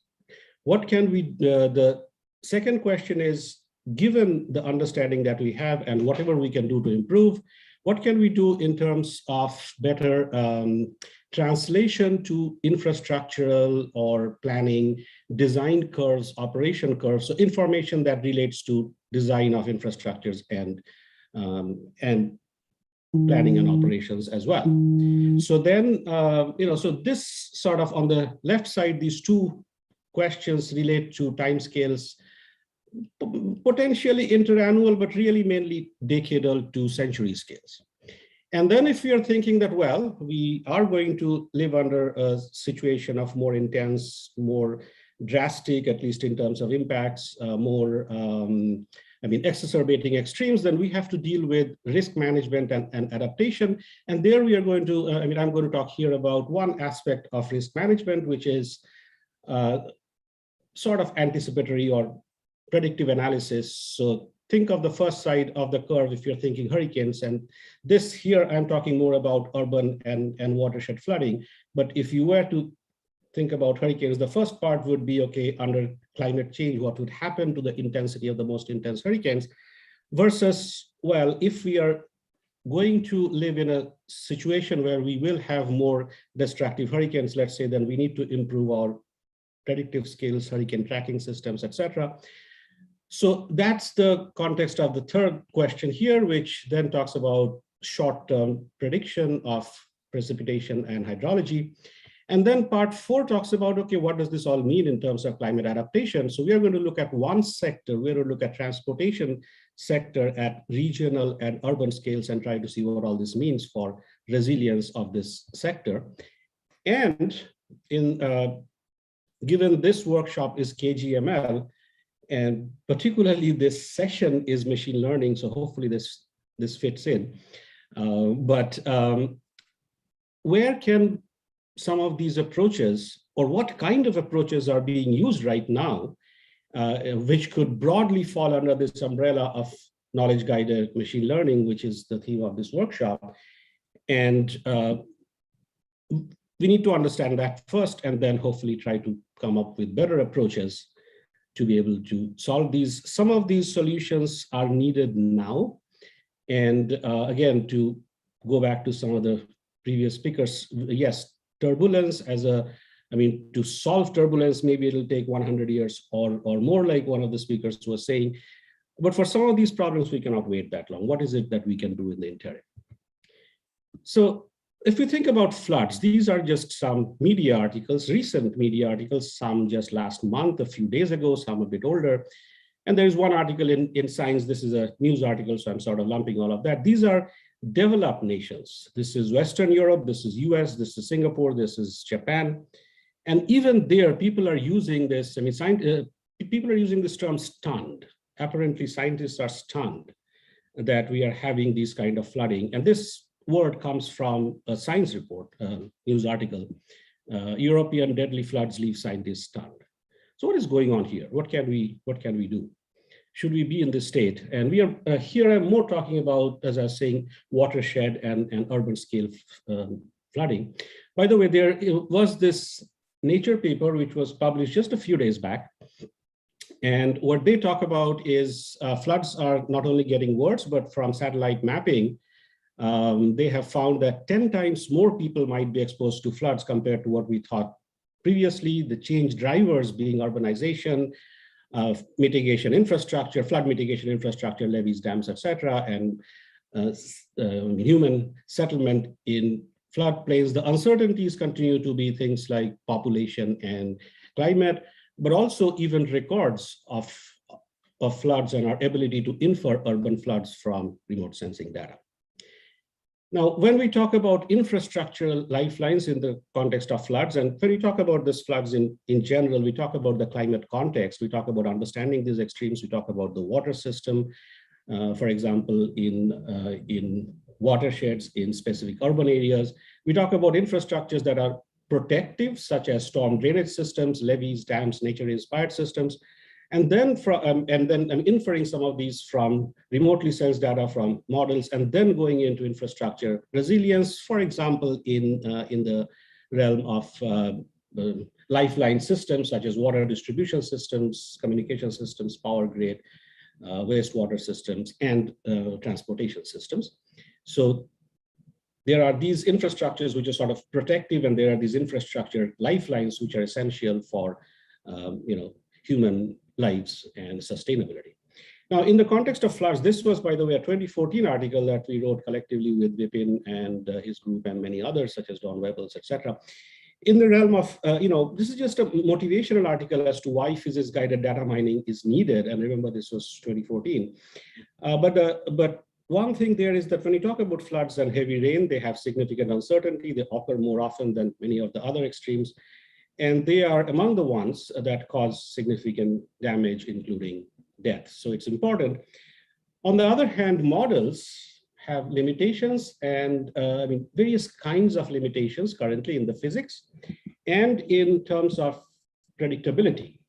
So the first set of limitation in terms of physics is models often progress slowly. So the last time there was some significant change in stakeholder relevant insights based on these models was, I would say, and this is a broad generalization, so I'm sure some folks will shoot me down for it, but was probably in the IPCC AR4 timeframe, which was the CMIP3 suite of models. When IPCC AR4 was able to make the claim that yes, there is global warming, and yes, a lot of it is being caused by human emissions, and which got them the Nobel Peace Prize, et cetera, but that was then. So IPCC used CMIP3 and going from there to AR5, and we compared CMIP5 models, and it takes 7 years, remember. So CMIP5 was the last generation of models. The latest IPCC report, which some of you may have seen in newspapers, that used CMIP6, mostly used CMIP6, I would say. But anyway, so when we compared these models across generations with observations and with each other, in terms of stakeholder relevant insights or stakeholder relevant scales, it's not that they improved significantly, unfortunately. And this was 7 years later, they improve and so on. But this is the state. And the other side of the story is that we are finding more and more that there is significant natural variability in this model. And some of this relates to what we know as chaos theory. Some of this may relate to other things, but the way it's natural variability with large ensemble runs are characterized now, it does relate to extreme sensitivity to initial conditions. And just based on those rounds, what we see, especially at the scales that we care about, such as urban scales, there is a lot of variability, this initial condition or natural variability, intrinsic variability, if you will, which then reflects itself in some way as projections, projection uncertainty. And this is potentially a limit to predictability, which we don't expect to significantly improve. So with all that, where are we in terms of understanding extremes? Well, if you think of water cycle within Earth system models, and this comes from a white paper that we submitted in response to a solicitation by Earth System Modeling Group at DOE, Department of Energy. So we're talking about the different kinds of challenges that still exist. There are many challenges, so I'll just highlight a couple of them. One is the natural variability in climate, which comes from climate oscillators, things like El Nino, things like Pacific Decadal Oscillation, and their impacts on regional land climate, so through what are sometimes called teleconnections. And then the other area is, how to translate or how to develop models so that the outputs are useful in terms of information that's needed for adaptation and impacts, and at scales that they are needed. And one thing that has been happening a lot, at least in terms of investment, is still early in that area, is within the structure, more or less within the structure of climate models, a lot of machine learning approaches are being built. I would call these broadly machine learning enhanced physics, where they talk about improvement in parameterizations. Parameterizations, by the way, are often physically based, but they are not first principles based physics. But trying to improve those parameterizations, the competition there, again, at a very broad general level, competition there would be with standard data assimilation approaches that have been used by the weather and the climate community. But broadly speaking, this area of KGML, knowledge guided machine learning, where we talk about looking at huge data sets from model simulations, from remote sensors, and also from in situ sensors as they exist, and trying to extract insights from them, and trying to extract insights related to extremes, in this case, related to uncertainties, but also maybe extracting insights which are causal and feeding back into the models. But in addition to feeding back into the models, overall helping us in our understanding of the science and using that understanding to get better information for impacts and adaptation. That's where I think knowledge-guided machine learning could fit in very well. So I'll just run through a few examples, and I have some citations here. I'll not cover them in any detail. But one area is in terms of teleconnections and in terms of understanding these oscillations, things like graphical methods, information theory, and recently even some deep learning applications are showing some promise or have shown some promise. And then in terms of relating across scales, things like deep learning, Bayesian deep learning, etc., are showing some promise also. And remembering that we have to think about uncertainty. I'd be terrified of designing anything or translating to design curves based on a single point prediction. We need uncertainties with our projections. So, some initial promise, a lot of, what I've seen is there's a lot of excitement and exuberance when we have these kind of things, but it's still some time before these are actually used in real world situations, either for discovery or to inform impacts and adaptation. So from there, from where we are in terms of climate science, in terms of understanding extremes and their uncertainties, getting towards design curves, there is a lot of work to be done. First of all, when we think about the American Society of Civil Engineers, they have been saying that our infrastructures remain poor. From D+, it has gone up to C- from 2017 to 2021, but still not grades anybody would be proud of, and especially for the kind of protective infrastructures, levees, dams, stormwater systems, urban stormwater systems, it still has not improved much, and all of us are aware of this with the new bill that's been passed. So we'll see what happens there, but a lot of work needs to be done here.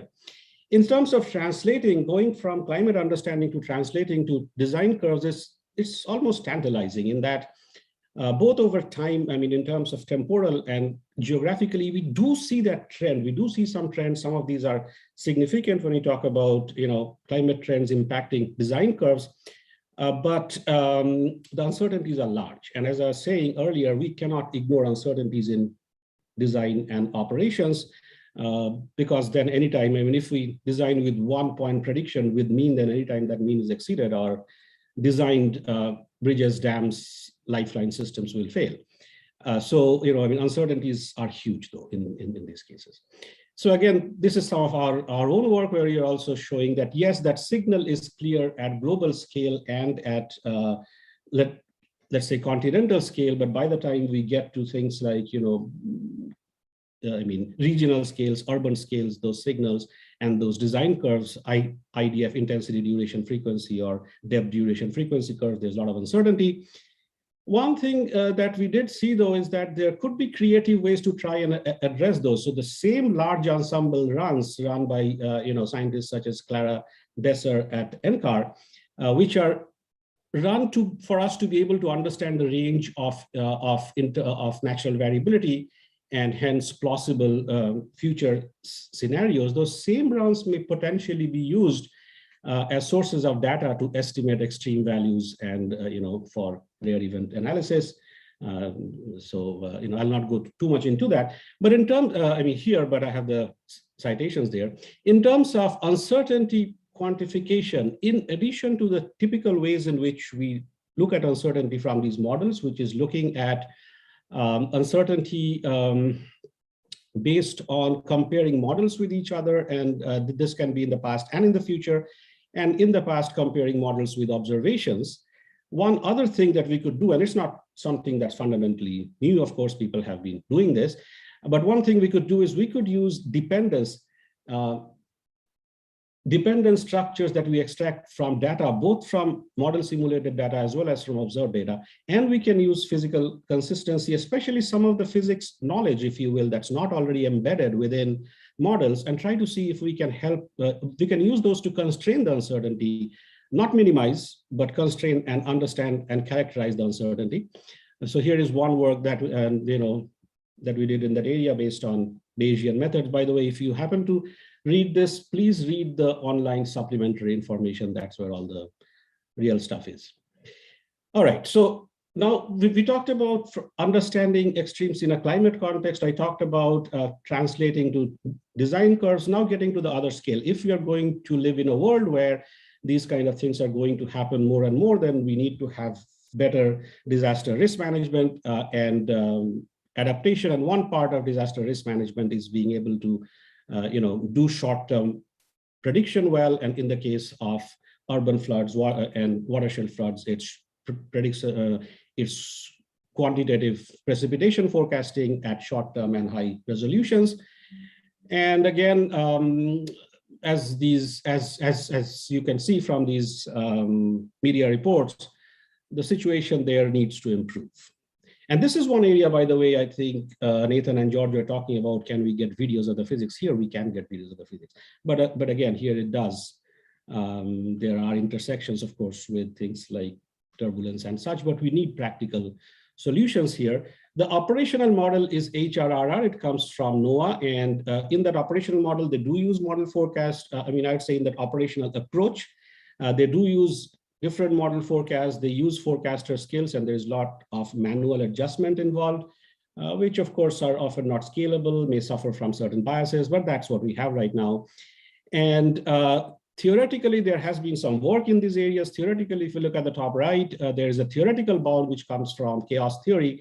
And these forecast lead times on the x-axis in the top right, that sort of is going from, in this case, minutes to a few days.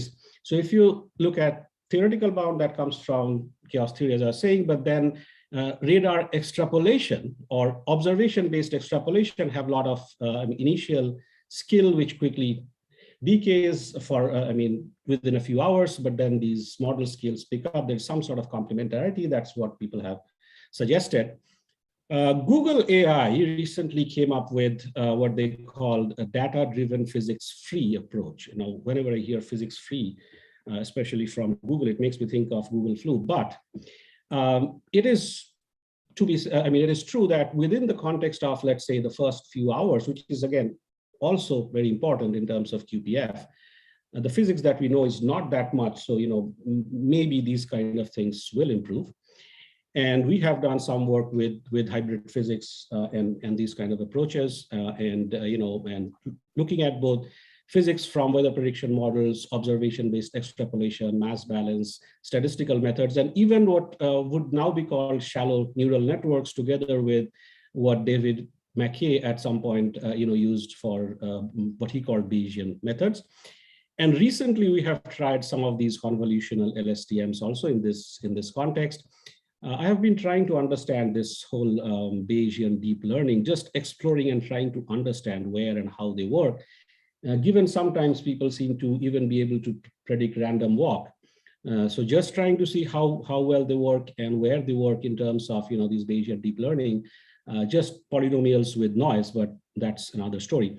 Quickly, I can see Michael here, so I think my time is almost over, but quickly running through then the last part of the talk, which is one area of impact is transportation, lifelines, both at regional scales and at urban scales. And again, this is not something I'm making up. These are all news articles, recent news articles, which talks about how the climate change is impacting the world subways. This was New York Times.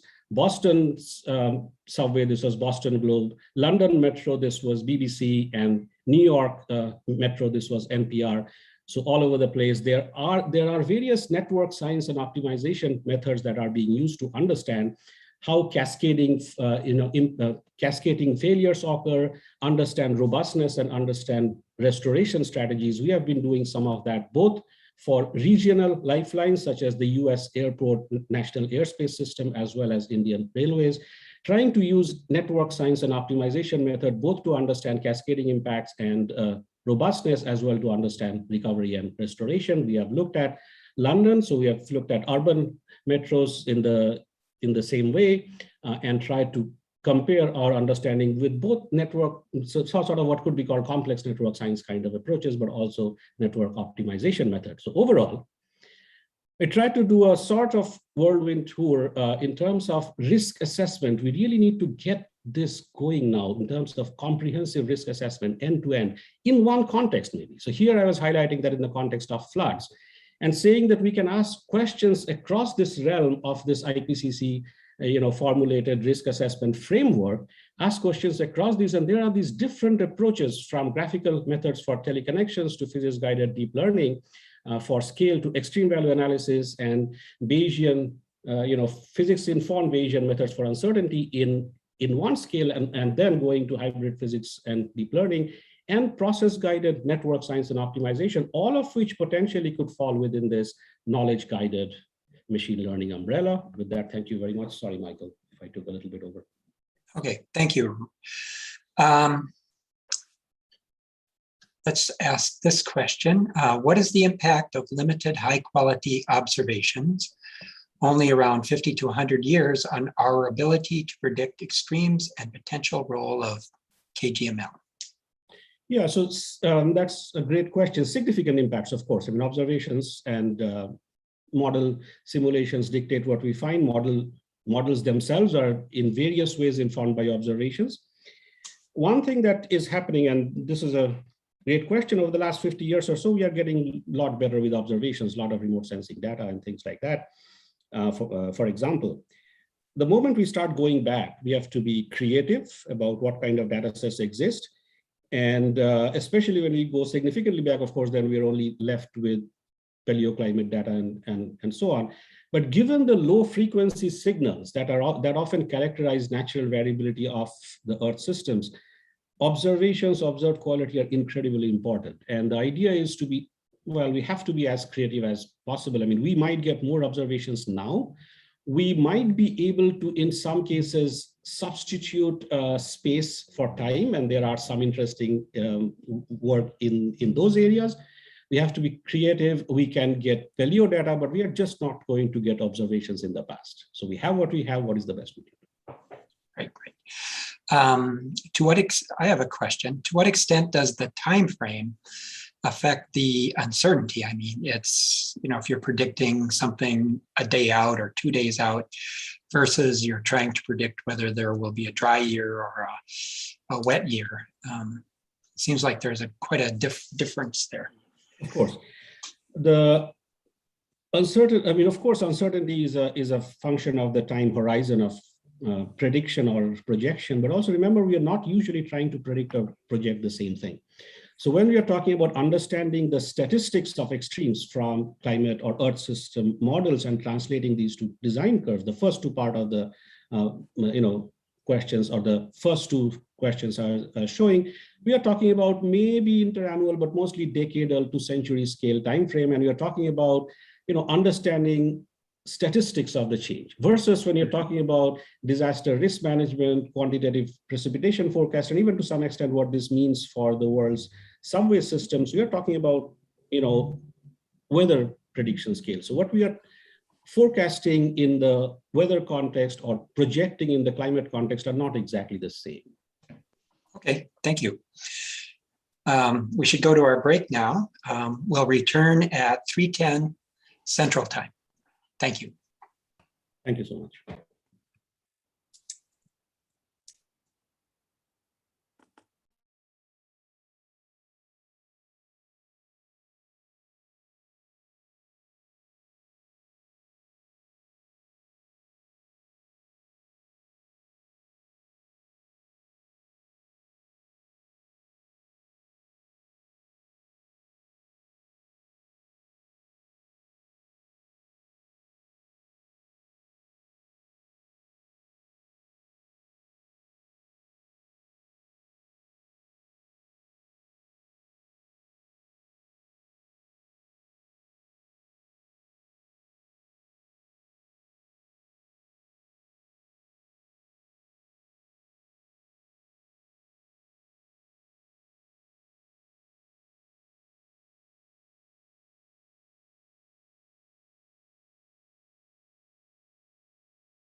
Hello, everyone.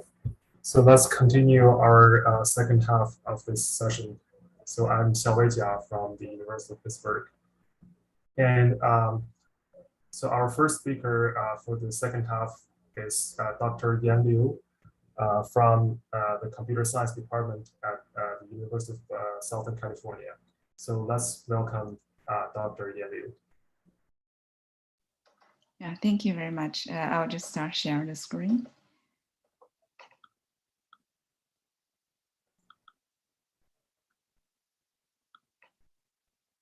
All right, hi. Hello, everyone. Good afternoon. Thank you very much to the organizers for inviting me. And also, I'm going through some of the talks in this wonderful workshop. I think I've learned a lot myself. So in this particular talk, I'm going to zoom in one specific topic in this big domain in knowledge-guided machine learning. So basically now we are going to talk a little bit of how we can use the domain knowledge, for example, the physics information, to help the data-driven approaches, for example, these graph neural networks.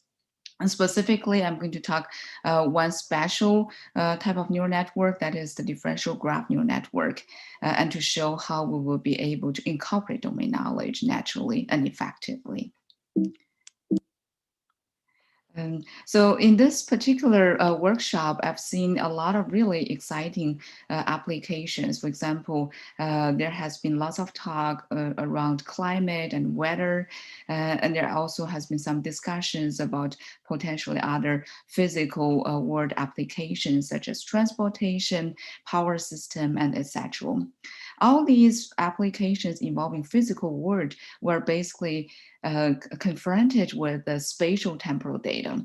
One of the key challenges for machine learning researchers like me is how we will be able to build effective machine learning model so that we can actually consider the spatial and temporal dependencies among these physical world data so that we can achieve good prediction performance or learning performance in different tasks. For example, we can do forecasting, classification, clustering, and maybe reinforcement learning in the longer term. So in this particular talk, I'm going to focus on the forecasting task, but the methodology is obviously generally applicable to many other machine learning tasks in this physical world application. So when we talk about these data-driven approaches and we want to build the machine learning model from the data, one of the things that we always want to ask the question is how we will be able to actually fully utilize the data, and also can the data tell everything about training the model? So when we look at all the existing successes for machine learning for these data-driven approaches, that we have seen that they were able to get significant advances. But on the other side, they also faces a series of challenges or issues in the practical application. For example, in here, one thing is that it will be very easy for them to learn the predictive models for predicting labels, but a lot of the time that they are not very good at learning explicit information on models. For example, in here, we show a specific example where we're looking at an example in the physical dynamics. So in here that we're interested in the state, that is the position and the velocity. And the input will be the current state and obviously also the historical states. And then the output is the next state. The model will be able to do a reasonable job to predict the next state. However, it will be very hard to learn the implicit rules, such as some of the energy and momentum conservations. And that's exactly a lot of all this really wonderful research work have been conducted across different domains in physics, in math, in related areas to actually learn these energy and momentum conservations to learn the fundamental rules. Well, for data-driven approaches, we're more interested basically on the predicting labels and the outputs that we're interested. And the second challenge we're facing is that when we try to learn the data, it's more on a specific distribution. And when we are confronted with a series of other challenges, for example, we try to add some adversarial text, then this could raise significant challenge. Some of the examples we have seen a lot is in computer vision application, where you can build a perfect model to predict cats or dogs. But on the other side, if we add some adversarial noises in there, then the model can easily fail. That means that we need to also look for a lot of these robust solutions so that we can utilize some of the domain knowledge to help improve the data-driven approaches. The third is also, it would be very hard to get high quality label data set. So when we talk about high quality, this ranges significantly from application to application. For the application we have been working on around physical world application, a lot of the data coming from the sensors or from the satellite, and that means that some of the sensors could be broken, some of the sensors have been distributed across different locations, and that means we're getting a large amount of scattered irregular observations. And if we want to build a really good model from these relatively low quality data using the data-driven approaches, we also will face significant challenge in terms of the noise, missing values, irregularity, and things like that.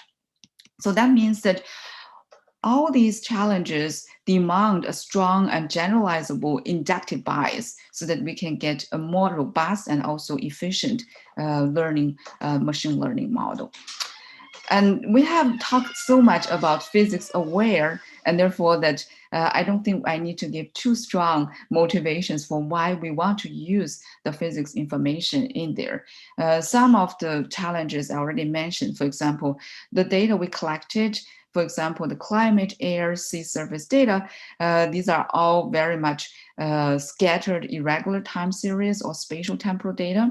And also from the spatial temporal observation perspective, there's also a lot of these explicit rules, constraints from physics we can utilize and hopefully can benefit. Last but not the least, hopefully that these rules will be actually helpful to the data or domain agnostic so that they can generalize these inductive biases so that we can achieve a robust and generalizable model. I think the major challenges for us to utilize the physics knowledge in our specific neural network or other machine learning model is how we can effectively incorporate them inside the model. And obviously different type of research have been working on this. We all know that for the physics knowledge, they are more or less defined on a continuous domain. On the other side, most of the data that we have observed is basically on the sparse, irregular observed data points. And how we will be able to actually talk between these continuous domain knowledge versus irregular sparse observations, that is really the challenge that we have to handle. If we are able to do this effectively, hopefully we will be able to achieve very good prediction performance. The key challenges we're addressing in here, as I motivated just now, is how we can actually build the bridges between the continuous domain to the sparse and irregular observations. So in this particular talk, I want to motivate and also trying to show you some examples how we can actually utilize a very nice signal, that is the graph signal, to effectively represent the sparse irregular observations using the graph signal. And then we can also utilize some of the properties on these graphs so that we can represent the domain knowledge over the graph, so that effectively we build a channel between the continuous model domain and also the sparse irregular observations. And that is basically what I want to achieve in this particular talk. That is answer the question how we will be able to represent both the continuous domain graph and also the relational information between the observations that we collected. And then we will be able to get really good and effective model. Our journey actually started from a very different starting point, and we gradually get ourselves to where we are right now. When we talk about the input, basically we're going to get the sensor-based observations of the physical system. This can be weather data, air quality, sea surface dynamics, or extreme weather events. And then in terms of the physics knowledge, it also covers a wide range. This can be the partial differential equations that everyone is talking so much about. And this can also be some physical properties, geometrical properties, some physical principles, and etc. And now we want to incorporate them together, building a hybrid model so that this can be a physics-aware learning. Our journey started with building some simple model. That is, we try to do this relatively simple task-specific inductive bias. That is, we're trying to use the domain knowledge, physics knowledge, and incorporate them inside a graph Laplacian regularizer within the neural network so that we'll be able to improve the predictions.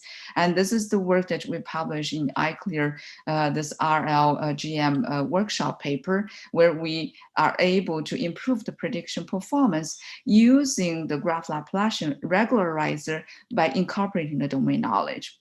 After this, we quickly realized that adding the domain knowledge as a regularizer is not enough, in the sense that they have a very narrow range where this model can actually work. Because when you have a lot of data, this may not necessarily will give you some significant advantage when you try to incorporate the Laplacian prior.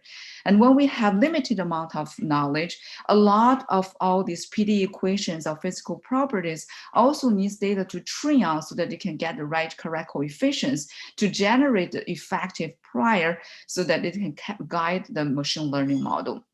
So that means that basically that we're counting to this particular stage where the narrow range where the domain knowledge can help for the data-driven approaches. And that is when we want to explore a deeper interpretation between observation data, all these physics knowledge together. And that is essentially where we go to this graph neural network. Hopefully that we build a more effective bridge for these two types of information to talk together. And that is basically we build this general inductive biases model, incorporating the domain knowledge to this generalized model that was published in iClear 2020. And later that recently that we built a more specific model where we try to represent this generative bias so that we can help specific tasks using this meta learning, which was published in iClear 2021, which will be presented actually in a few days.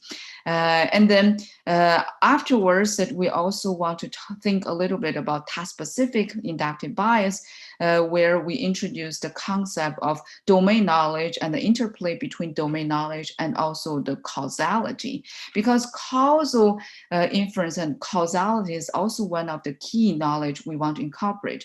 And we can think of the physics knowledge as one of the causal relationships that we can integrate within the model.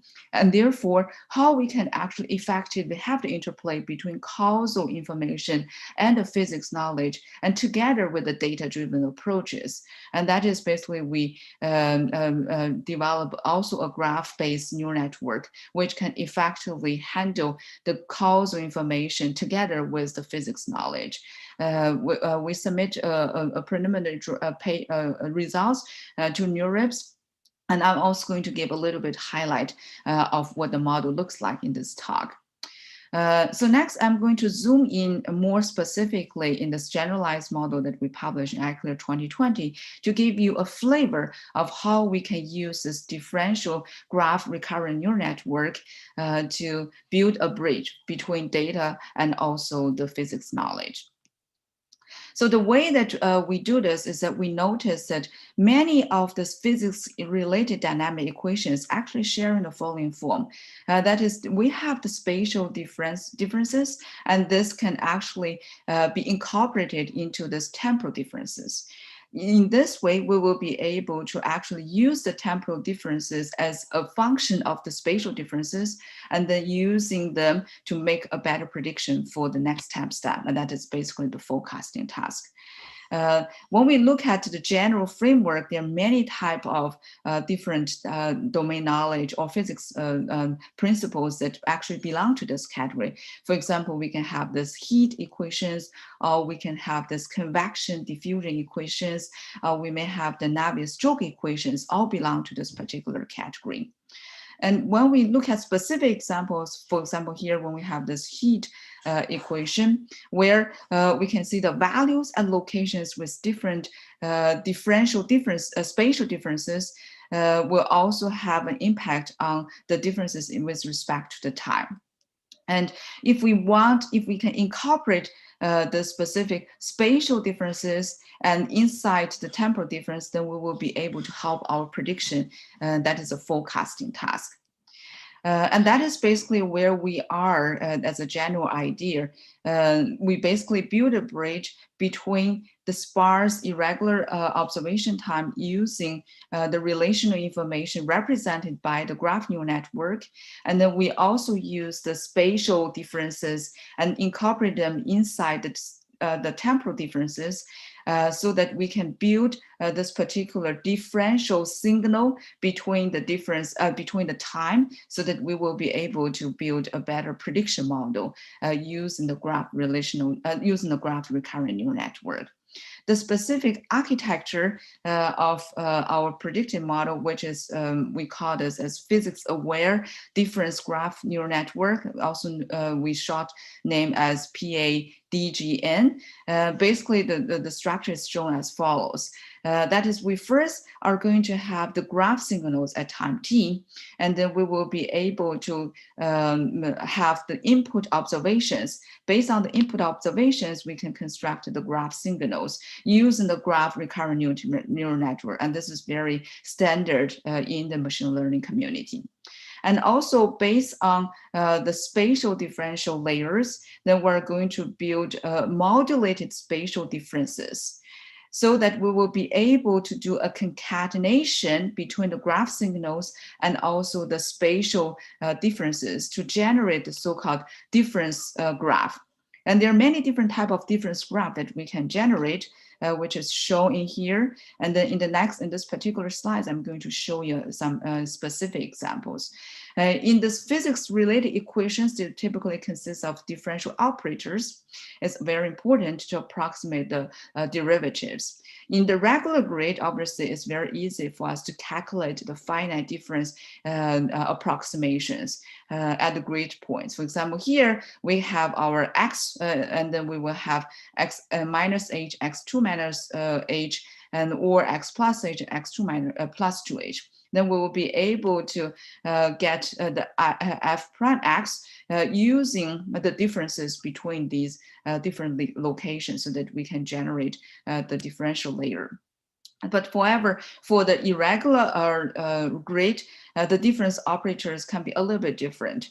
The way that we define it, we can do this either over the gradients of the graph. For example, now we define the delta Fij is the differences between Fj or Fi, and that is the gradients between the two nodes. And then, or we can do this as the Laplacian over the graphs. That means that if we're interested in this particular node, Fi, and then the delta Fi will be actually a sum of all the differences from other nodes to this particular node. After we define all these different difference operators, and then this can be the gradient or the Laplacian over the graphs. Now that we'll be able to get the so-called difference graphs. And using the different graphs, then we were going to generate the so-called graphs as a history at time t minus 1 and t minus 2. And then afterwards, we're going to build a so-called recurrent neural network, which will be able to generate the new graph signals at the time t plus 1. So that we'll be able to use the predicted graph signals to make the forecasting in order to get a more robust results. So as you can see, now we will be able to build a channel using the graph signals from the observational data and also from the graph, from the physics knowledge. through the spatial differences. There's some details that I didn't get a chance to talk about. For example, how we learn the parameters associated with the graph differences. Basically, the way we do it is using the observational data to learn local observational data to learn the coefficients. So if you're interested, then you can check out our iClear 2020 paper. They have more of the details in there. Next, I want to show you quickly the experiment results. We have quite a few results. For the interest of the time, I'm going to show you this results that we use the NOI data set from the meteorology observations in 2015. And we're interested in predicting multi-steps. Then we can predict the first time step or predicting 6 or 12 steps. We compare with a few models. Here we have some simple vector autoregressive model. We can use the multilayer perceptron. These are the models that didn't actually consider the temporal, the spatial relationships. And now we also consider, for example, recurrent neural network, graph recurrent neural network, or the RGN. This basically incorporating both the graph neural network together with the physics knowledge was one of the good state of our baselines. And then also our PADGN, which is represented with the purple line. Obviously, a general observation we can make is that the spatial information and spatial relation give us a significant boost. The other observations that we can see is that utilizing the graph, the relational information from the spatial differences, we are able to get better prediction performance using the graph, using the spatial information. And also when we incorporate the domain knowledge, for example, when we have RGN or our model, we're able to get even better results. And more specifically, our model will be able to get state-of-the-art results, achieving better prediction performance across pretty much all the different timestamp predictions. And as we have higher, longer term prediction, for example, when we go to the 12 timestamps, the improvement will be more significant. So this is kind of a highlight in terms of how we can utilize the graph recurrent neural network, especially the differential graph neural network, to incorporate the domain knowledge. So next, I'm going to use some time to talk a little bit about the interplay between causality and also the physical principles. So we all know that the physical principles is one type of causal relationship. It is also very fundamental. One of the basic causal relationship in all this physical world is that typically an effect will not occur before the causal. In other words, the cause will have to appear the effect. And in terms of the temporal aspect, this pretty much means that we will be able to introduce some temporal causal relationships within the physical world applications. On the other side, when we talk about the physical world, that most of these causal relationships are actually not modeled explicitly. So when we think about this, we can do two ways. One is that we can actually learn these causal relationships totally from the data, and that will be actually have a lot of these noise issues, and also the inferred causal relationship may not be as accurate as what we want. On the other side, when we think about this physics knowledge, we can think of them as one of the most direct causal relationships. And these partial differential equations will be able to possibly give us some hint in terms of where the edges could possibly come from. And therefore, maybe there's a way we will be able to fully utilize the partial differential equations so that to help us infer the causal graph and fundamentally to help us in terms of the prediction. Here we gave a simple example where, for example, here we have different type of causal relationships. One of the type could be temporal causal relationship. The other is the spatial causal relationship. And then in here, once we have the diffusion equations in the continuous domain, then this temporal differentiators that we can build using the partial differential equation will be able to give us important hints in terms of the causal relationship. And in this way, hopefully we will be able to build a better model that can actually infer the causal relationship, at the same time make a better prediction model. So that is basically the basic ideas. Here we present one example of how this type of model can look like. So basically now we have our input observations. This can from T until all the history passed to up to K+1. This we will be able to utilize the observational data to generate two types of spatial temporal graphs. One is, we call them STGC, that is the spatial temporal graph on causal inference, where we will be able to try to infer the causal models. And in here, as I motivated earlier, the guiding PD equations will be able to give us some diffusion equations of continue, for example, the continue or the continuate equations. Then incorporating them together, hopefully we will be able to get and infer a better causal relationship. The second type of spatial temporal graph neural network, we call them as STGV, that is value. That is, we're trying to build a value prediction model. Here we incorporate both the spatial encoder and also the temporal encoder, so that we can build a better prediction building block. And this will be inferred not only through the observation data, but also will be highly guided by the inferred causal graph, so that at the end we'll be able to get a better prediction performance. So due to the interest of the time, I'm just giving the highlight, and now I'm going to zoom into the prediction results. Here that we're looking at the prediction tasks or forecasting tasks for maximum temperature value, minimum temperature value, or snow and precipitation for East Coast and West Coast. Across the board, we can see that our prediction performance will be better compared with other performance. And also, we also see that some of the causal inference model that we're able to get in terms of how for example, the precipitation or the temperature is affected from one location to another location, intuition-wise, it much more agrees with what we have known from the climate experts, because it's more or less guided through the physical world, physical principles when we try to infer the causal graph. So I know that I'm running short of time to just summarize. Here, we go through our whole journey trying to use the differential equations together with the graph neural network to build a bridge between the sensor information and also the physical knowledge. We got some encouraging results. We hope this opened the door for more exciting and interesting research in this area. So with this, I want to thank the PhD students working on this topic, Scion, Trajan, Sarisa, and also the sponsors for sponsoring our research. So with that, I'll just open up for questions, and thank you very much. Thank you, Dr. Liu. So it's a very interesting talk. I'll go back and check those papers.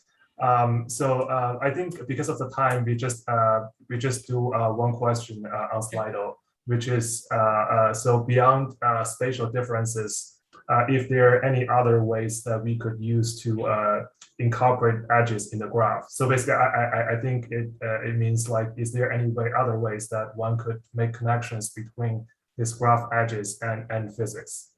Yeah, I think there are multiple ways that we can do this. So in this particular talk, I give a little bit hint through this causal graph, right, where we can basically using the physics knowledge to guide the causal graph, which will be able to help the prediction performance as well.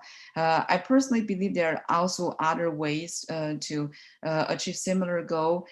We investigate a little bit. For example, we look at the Koopman graphs theories and trying to look at if there's any other ways that we can incorporate them. I just felt like this graph neural network architecture gave us a lot of opportunities for us to incorporate the information, and hopefully this can attract more people to work on the area. Yeah. Yeah, thank you. Thank you so much. Okay, so let's move on to our next speaker. Our next speaker is Dr. Henry Adams. So he's an associate professor from the Department of Mathematics at Colorado State University. So let's welcome Henry. Great. Thank you so much, Xiaowei. And I'd really like to thank all of the organizers of this event. It's been a really fantastic week. And thanks to all the speakers as well. I've learned quite a bit. So I will be talking on topology in machine learning. First, let me just also say that I'm quite interested in how academics are sharing our activities freely online these days, such as this conference right now. So I'm involved in a group called AATRN. If you want to Google search it, it stands for Applied Algebraic Topology Research Network. But we do a lot of online activities in applied topology. We're running our second interview series that we just had the first interview this morning, and doing video tutorial-a-thons for early career members to share their work. So I'm quite interested in chatting with folks about topics related to online networking in academia. So what I want to describe today is applied topology and how it relates to machine learning. Applied topology is my area of training, and the area has recently grown a lot due to interactions with machine learning. So we're quite excited about continuing in that direction. So I'm a mathematician, and geometry in my mind is the closest mathematical topic to physics, right? If you think of how a physical system evolves, it's often a geodesic, a shortest path in a geometrical space-time. But geometry is quite complicated. For example, if I take this image of a flock of birds, there's so much geometrical information here. If I have 1,000,000 birds, I have 1,000,000 choose 2 different distances between pairs of birds. And you can see lots of local structures, you can see lots of global structures, and it's really difficult to make this geometry amenable to machine learning models. It's also difficult when the machine learning model gives a prediction, such as we predict this flock of birds is going to move in this way next. It's hard to say how the geometry informed that prediction. So by vectorizing geometry, I mean taking geometry and turning it into a suitable input for machine learning. And I also mean using geometry as an explanation for why a machine learning model made this prediction. Okay. Next, I will move on to an introduction to persistent homology, which is one of the main techniques in applied topology, and explain how persistent homology can be used to vectorize geometry. And then after that, I'll describe some applications, mainly in material science, and how we can use this for explainable machine learning. So let's move on to introduce persistent homology. Persistent homology is sort of a topic that merges geometry and topology. What's the difference between geometry and topology? They're both areas of mathematics. A geometer would care about the distance between points on this coffee mug, or the curvature on the inside or the outside of the handle of this coffee mug. Whereas to a topologist, things like distances, and curvatures are not important. To a topologist, this coffee cup on the left is the same as this solid donut on the right. And you can see a deformation, how I shrink away this mug without ripping or tearing or gluing anything to deform from the coffee cup to the donut. So the classic joke is that a topologist is a mathematician who can't tell the difference between the items he's using to enjoy his breakfast. What topology does preserve is holes. So we have one hole in the coffee cup, just like we have one hole in the donut. So you should almost think of geometry as a continuous infinite invariant. There's an infinite number of distances or curvatures on the space, whereas topology is more of a discrete computable invariant. There's just one hole. Okay. So topology is computable. We can compute something called homology, which counts the number of holes in each dimension using linear algebra. So just like a lot of machine learning is based on linear algebra, so is homology, which counts the number of holes in a space. So we have 0-dimensional holes, 1-dimensional holes, and two-dimensional holes. The dimension, I'm just indicating by the subscript. Zero-dimensional holes are just connected components. So 6 connected components, which is why the zero-dimensional homology is rank 6. One-dimensional holes are one-dimensional loops. So this space here has 3 one-dimensional holes. If I have a hollow sphere that has a two-dimensional hole, it has a two-dimensional hole because you could fill the sphere with jelly and the jelly won't spill out. So I have a two-dimensional hole. A torus has a single connected component, 2 one-dimensional holes wrapping around this way or this way. And the torus has a single two-dimensional hole. It's a hollow torus. If you fill it with jelly, the jelly won't spill out. Okay, that's homology. Persistent homology is tracking homology as you have an increasing sequence of spaces. So start with the data set and then make it larger by adding in edges, triangles, tetrahedra, etc. Via this increasing scale. So now what we're going to do is we're going to track the homology at each point in time. All right, so at this point, we just have many different connected components. Each connected component is encoded by an interval in this zero-dimensional barcode. Once we get to this stage, everything's all connected up. We just have one connected component, and that's tracked by this single zero-dimensional interval. At this stage, we have loops formed. We have 2 loops measured by these 2 intervals. One is quite small, maybe just an artifact of sampling noise, whereas another loop is much larger. At this next stage, you see that one of the loops fills in, and that's why this interval dies. And then finally, at this last stage, we have no more one-dimensional holes. So persistent homology is computable. It's computable because it's tracking topology at each point in time. But it also measures geometry. It measures geometry through this growing sequence of spaces. And this growing sequence of spaces is what allowed us to identify the small hole corresponding to a small bar and distinguish it from this larger hole corresponding to this larger bar. So persistent homology is one answer to how to vectorize geometry. You can compute persistent homology whenever you have an increasing sequence of spaces.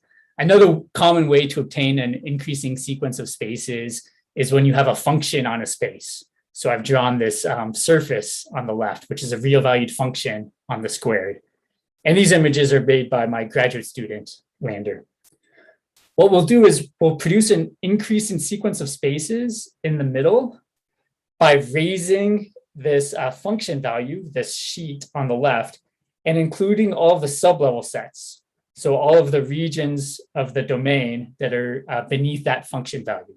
So we start with this crescent moon, whereas as we raise the level, we complete to a circle, and then an extra connected component forms. And then eventually that connected component merges and the entire hole fills in. So to be quick, the red bars are the connected components. So we have one connected component.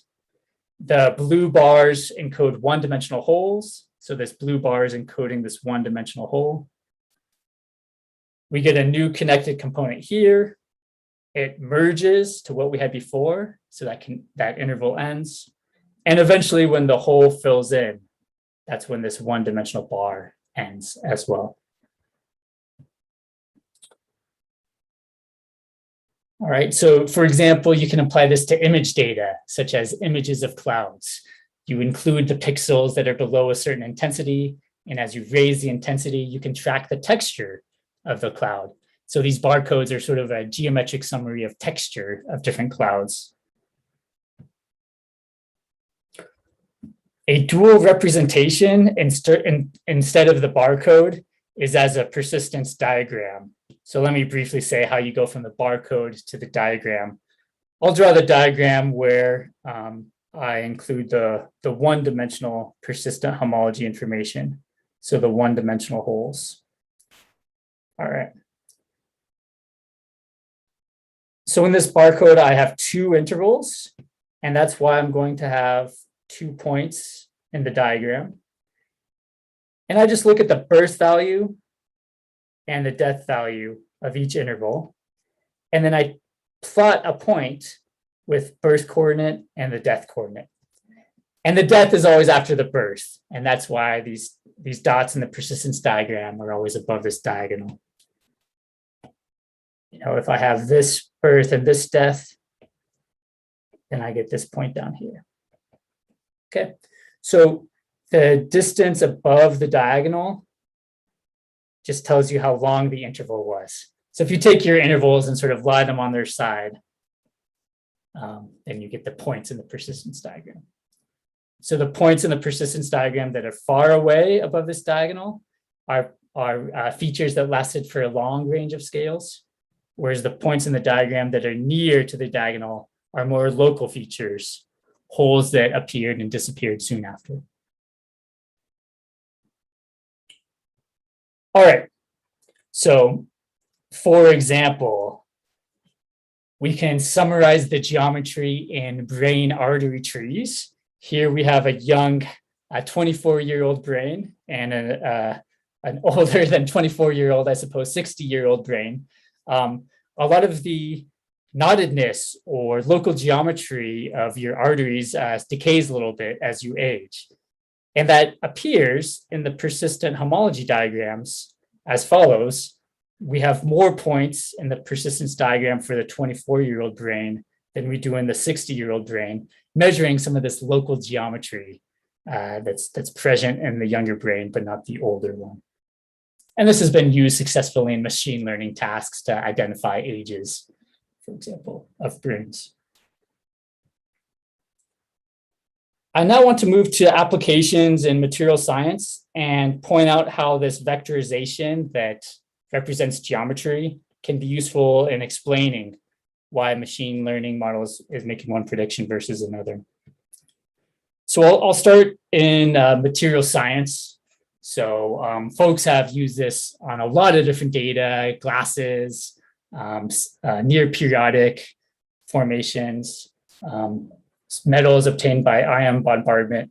So whereas this has been used on real materials, I'll describe things on a synthetic example. We have 2 classes of materials. The ones on the left highlighted in blue and the ones on the right highlighted in red. And what we can do is we can produce persistence diagrams that vectorize the geometry of these various materials.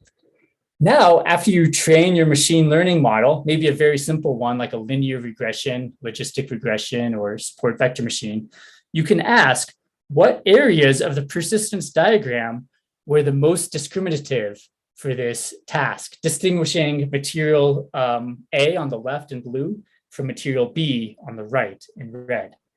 And what you find is that points in the persistence diagram here, maybe earlier birth values, not persisting quite as long, are characteristic of this blue material, whereas points in the persistence diagram, one-dimensional holes that live in this red region, are more characteristic of this material on the right. And now you can take a particular material sample and zoom in and say, what were the holes, as I increased the scale and sort of expanded the space, what were the holes that biased me towards guessing this was of the red material type versus what were the features or the holes that biased me towards guessing that this was the material of the blue type. So you get an explanation on the material. What is the geometry that led me to predict this was either coming from the red class or the blue class? This particular sample is from the blue material class. It has more blue local geometry holes than it does red. So I enjoyed this plot and Yi Zhang's talk from yesterday, where he described this trade-off that's not always there, but is sometimes there in machine learning algorithms. And I apologize that my text has gotten corrupted, but sometimes there's this trade-off between accuracy and interpretability. My work has mainly been on these easier to interpret machine learning models, okay? But folks in my area have also studied how to input persistent homology into neural networks and deep learning as well.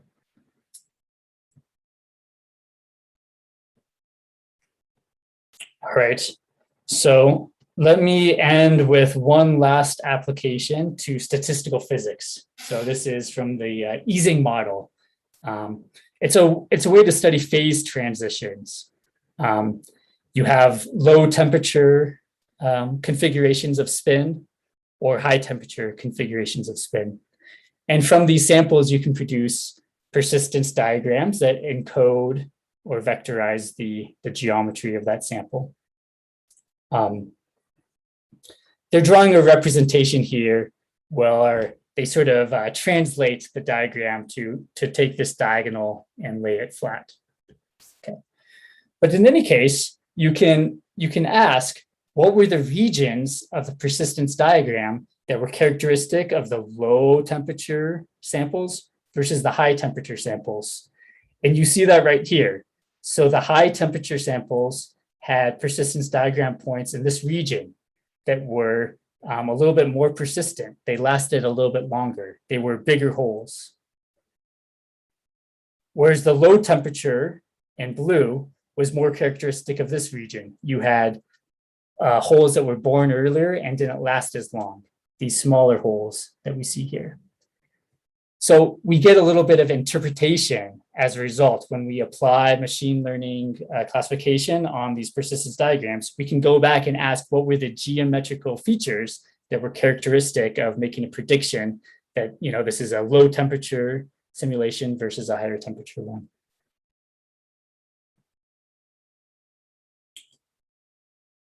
All right, so allow me to end there. In summary, I've described the importance of inserting geometry into machine learning, much in analogy with inserting physics into machine learning. Persistent homology is just one way, but a popular way to try to vectorize geometry. And it allows you to input geometry as a vector in order to make machine learning predictions. But it also allows you to do the inverse problem of going back and saying, what were the features, the geometrical features of my data set that led me to make one prediction versus another. So thanks so much for your time and attention. Thanks, Henry. It's very interesting talk. And we got a few questions on Slido. The first question is, so you have given a few examples on using your method to handle or to find the spatial aspect of data. But is there a way that your method can be extended to handle the time dimension or both time and space? Certainly. So I didn't describe models of collective motion or self-organization, but think of a flock of birds or school of fish or moving aphids. And there's a whole industry now. How do you vectorize persistence diagrams over time? So think of a time varying sequence of persistence diagrams. And I've worked on this time problem as well. And folks have done good work here. So they've been able to say that the way aphids move on leaves, they've been able to reject the null hypothesis that aphids ignore their neighbors. And instead, it's a collective motion model that you need where aphids move according to how their nearby neighbors are situated relative to them. Yeah, thank you. And another question is, could persistent homology be also used for dimension reduction before training a deep learning model? And if so, if there are any reference or previous work being done on this topic?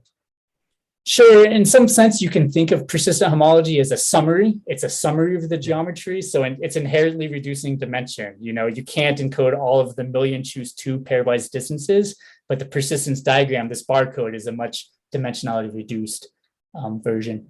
So, and there are papers specifically on how to input persistent homology into neural networks. So I'll find you on Slido and see if I can add some references there. Okay, thank you. And the last question is if you could also give some examples about like real applications or problems which can most likely to benefit from your method. Sure. So I would say instances where you think local geometry plays a role. So let's look at these materials here, right? There's some sort of texture or shape that's describing the characteristics of this material. So if you think local geometry, texture, shape is playing a role in maybe how a human would identify one material from another, then this is a way to try to add some of that interpretability into machine learning, potentially as well. Okay, yeah, that makes sense. Thank you so much. Yeah, that's all the questions. Thank you. Thanks so much. Yeah, so let's move to our next speaker. Our next speaker, or the last speaker of the session, is Dr. Arindam Banerjee. So he's currently a professor in computer science at the University of Illinois at Urbana-Champaign. So yeah, let's welcome Arindam. Thank you, Joey. Hello, everybody. So last talk of the workshop and the day. So I'll try to keep it lightweight, no math. So essentially, I'm going to share our experience over the last couple of years on trying to work on an interesting problem that we are going to call broadly falls under long-range temporal prediction. And before I get started, I want to just acknowledge the workshop organizers for putting together such an amazing workshop that we have all been enjoying.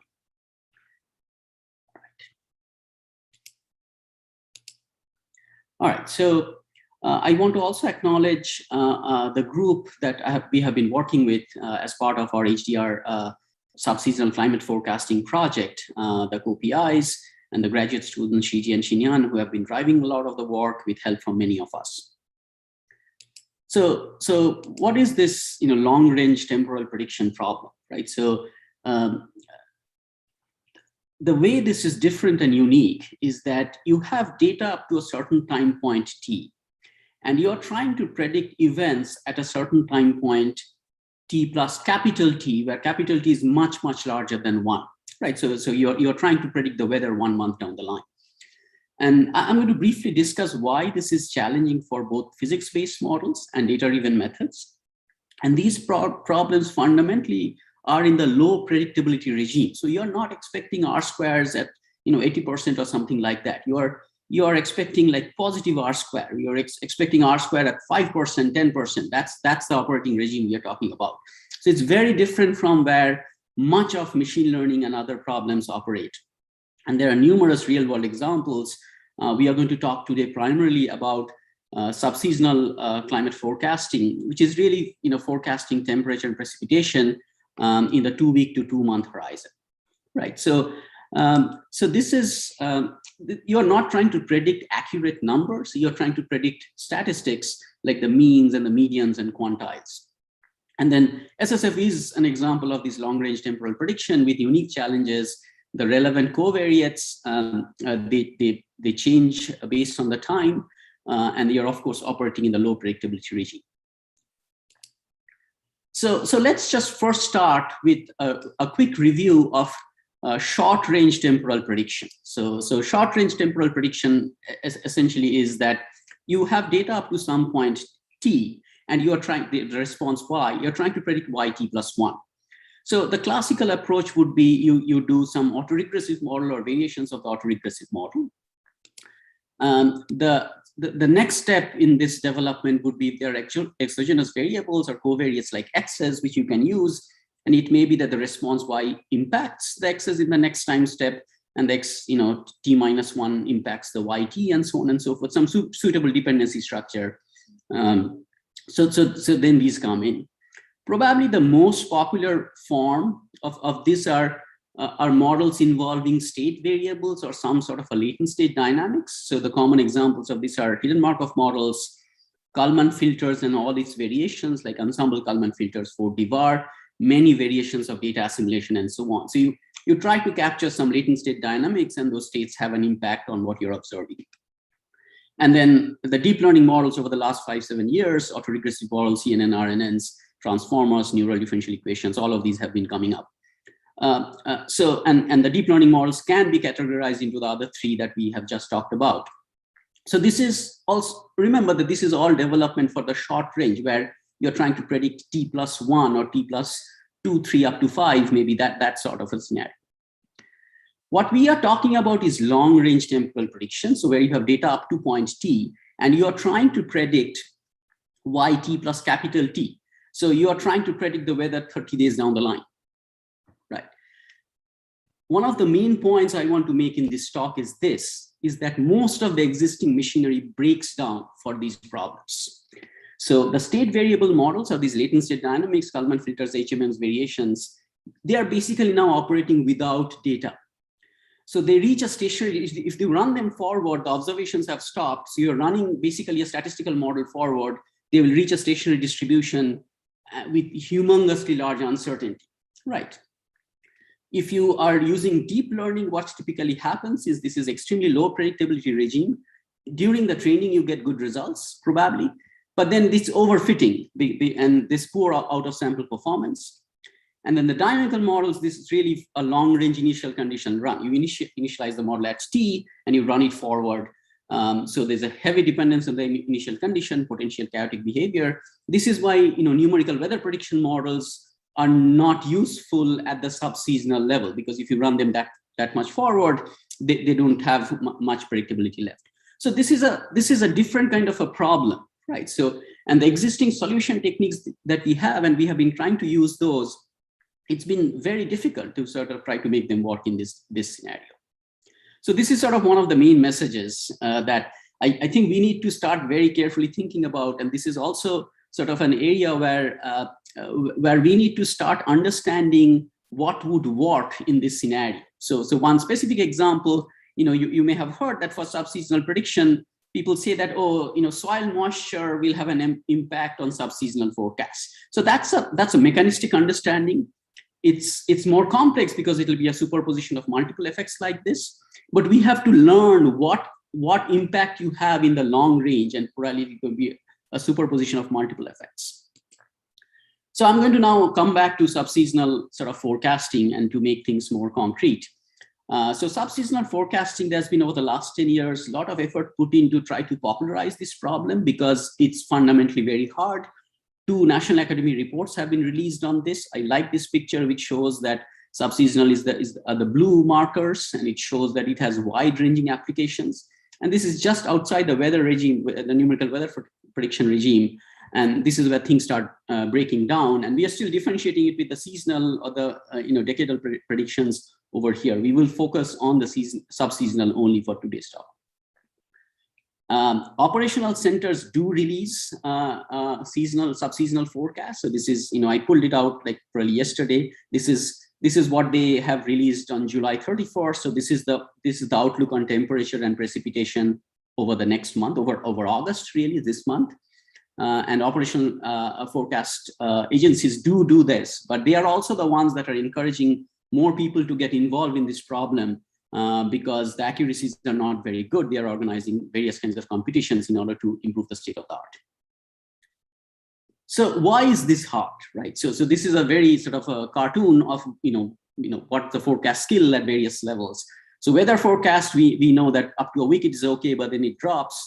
Seasonal forecasts are moderately fairly accurate, but subseasonal forecast is one of the more difficult ones.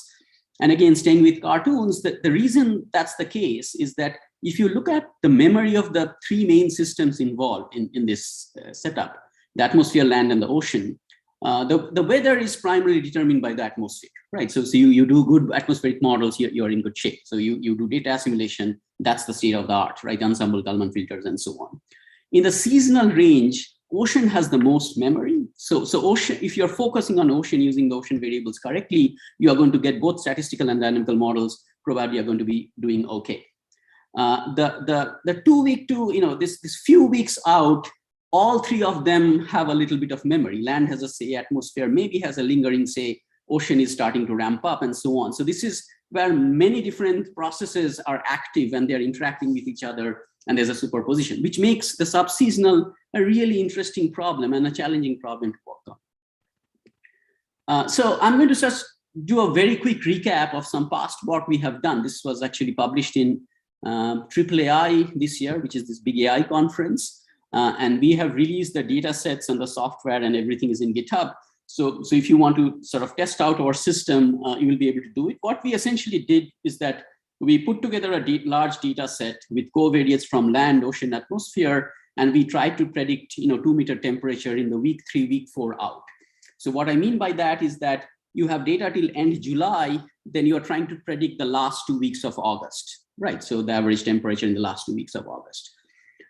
So what we found, and I'm really giving an upshot, is that we probably tried like 10, 12 different machine learning models and a bunch of baselines. That machine learning models do sort of okay. They're mildly able to beat baselines. They're able to do a little bit better than sort of basic climatological baselines like damp persistence or using just least square using NAO and El Nino. So these kinds of simple baselines, a method like XGBoost or Lasso will be able to outperform. We also developed some deep learning models. I'm not going to get into the details of this, but it also did quite okay, right? And some other models didn't do so well, and so on and so forth. So we have a very detailed report and paper on this and what we found. But let's take an example. So let's focus on Montana, for example. And what we found is that, well, Lasso does pretty poorly. And over here, this multi-LLR model, XGBoost, they're all sort of struggling. Probably this deep learning model is doing well over here. This is in Montana. And we'll talk about these things in a bit more detail, because we really dug in and we started understanding where are the errors being made and why are we making these errors, right? So, but one of the bigger questions that came out is our climate colleagues were saying, we cannot just compare machine learning models. We have to compare them with climate models just as a sort of a model intercomparison project in a small scale. So what I'm going to talk about today more in probably the next 10 minutes is what we found when we compared these results to climate models in the subseasonal time frame. So we were sort of starting to look for what we can use for the subseasonal, and then our colleagues at COLA and GMU, they had run this project called the SubX, which is basically climate models in the subseasonal time frame. So this was fantastic. They had published this paper in 2019. The data and everything is available. So we pulled a couple of models from there, the GMAO model. So this is the NASA Global Modeling and Assimilation model, and the NCEP's climate forecasting, CFSV2, which is also quite popular and widely used. So we are going to sort of compare the machine learning models with these two climate models in the subseasonal forecasting problem. One thing I want us to note is that the forecast range, so these are climate models are run as hindcast, so about 16 years, and then the forecast of 3 years. So this forecast range for GMAO and NCEP are slightly different. So when we compared the machine learning models, we did the comparison. We had to do the comparison separately because this is sort of the test set for the machine learning models in that case. It's easy for machine learning models to sort of adjust to these timeframes. So I'm going to show the GMAO and NCEP models separately. All right, so the main takeaway, so sort of the high level picture. So what I'm showing over here is a spatial R-squared distribution, like sort of some measure of accuracy, right? Higher is better. And I'm showing the distribution, it's a spatial R-squared. So what you find is that the ML models like XGBoost, Lasso, and AutoKNN, I'm plotting R-squared. So they basically have, they're all sort of almost overlapping, right? So they don't have a lot of, they have a little bit of negative R-squared, but not a lot. But they have also a little bit of positive R-squared, right? The deep learning model, the encoder FNN, so you can see that it sometimes completely messes up. It gets large negative R-squares, right? Sometimes it completely messes up and gets large negative R-square. But also on the positive side, it actually outperforms these conservative models, the XGBoost, Lasso, AutoKNN models, which are sort of non-committal on either side, right? So it's just playing safe throughout. So the deep learning model actually outperforms them on when it does well, it does really well. And the climate model, GMAO, also has a more sort of a similar behavior, that when the climate model fails, it fails disastrously in the forecast.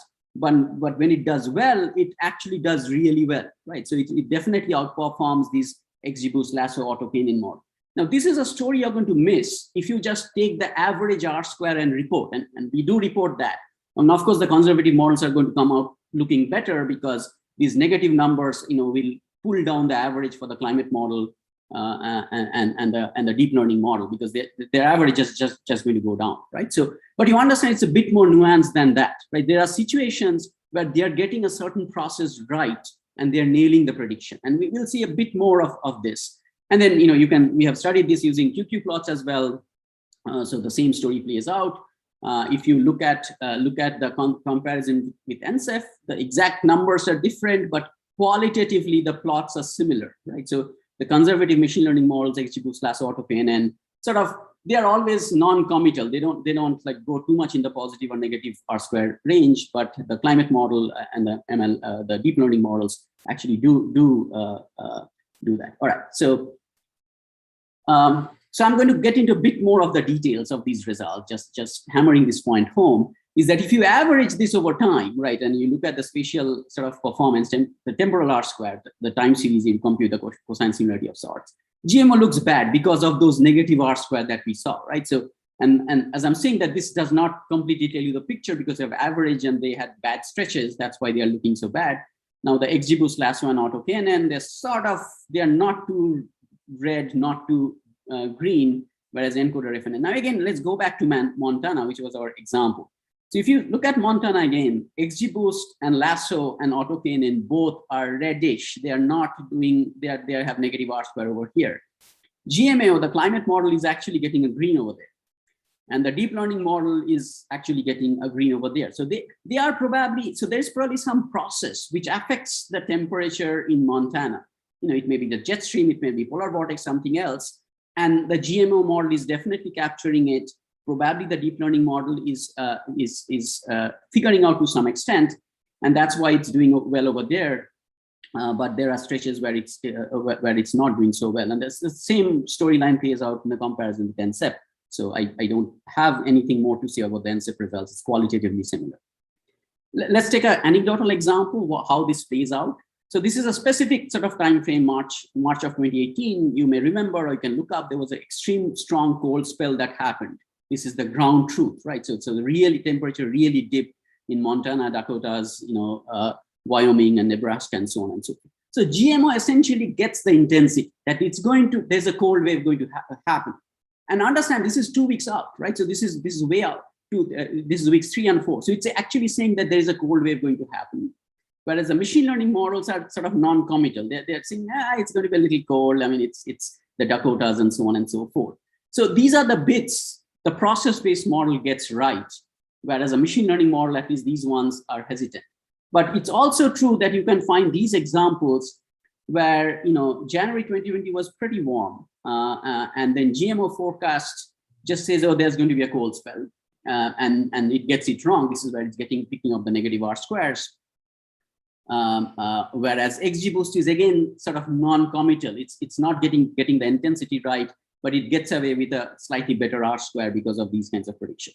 So the story is a bit more nuanced, is the point I'm making. So we should not look at aggregate R-squares or accuracies because these are spatiotemporal problems and there are processes going on over here. So we want to be mindful of that.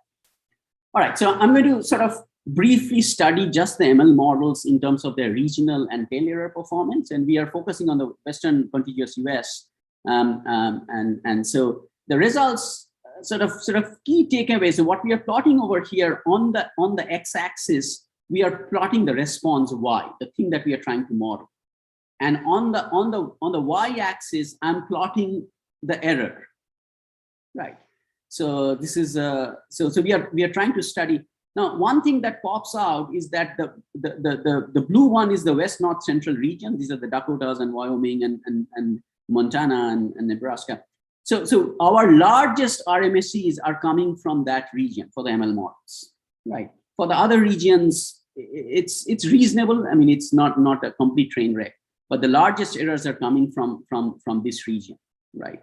The second one, which you may have already noticed, is that when Y is larger in absolute magnitude, our errors are larger. This should not happen. Like we are fitting a regression model, your Y increases, your error increases. This happens in heteroscedastic problems. So this is a bit bothersome. I mean, and particularly if you see that Y is larger in negative, meaning that these are the cold spells, right? So these are the cold waves, and the cold waves that are happening in this region. This is the tail distribution, and the machine learning models are struggling in the tail distribution, all of them, XGBoost, Lasso, and AutoKNN, right? So they get large errors on the tail. So if you need a good example of machine learning models failing on properly modeling the tails, you can pick up this example, because we have looked at this very carefully, and this is showing up, right? And then the other thing to realize in the deep learning models, actually it's doing a bit better on the tails. It's not like this, as your Y increases, your error increases. That does not quite happen in the deep learning models. They are sort of holding their ground to some degree, but their RMSEs are large. So this plot actually gives you a bunch of research directions that one can go forward.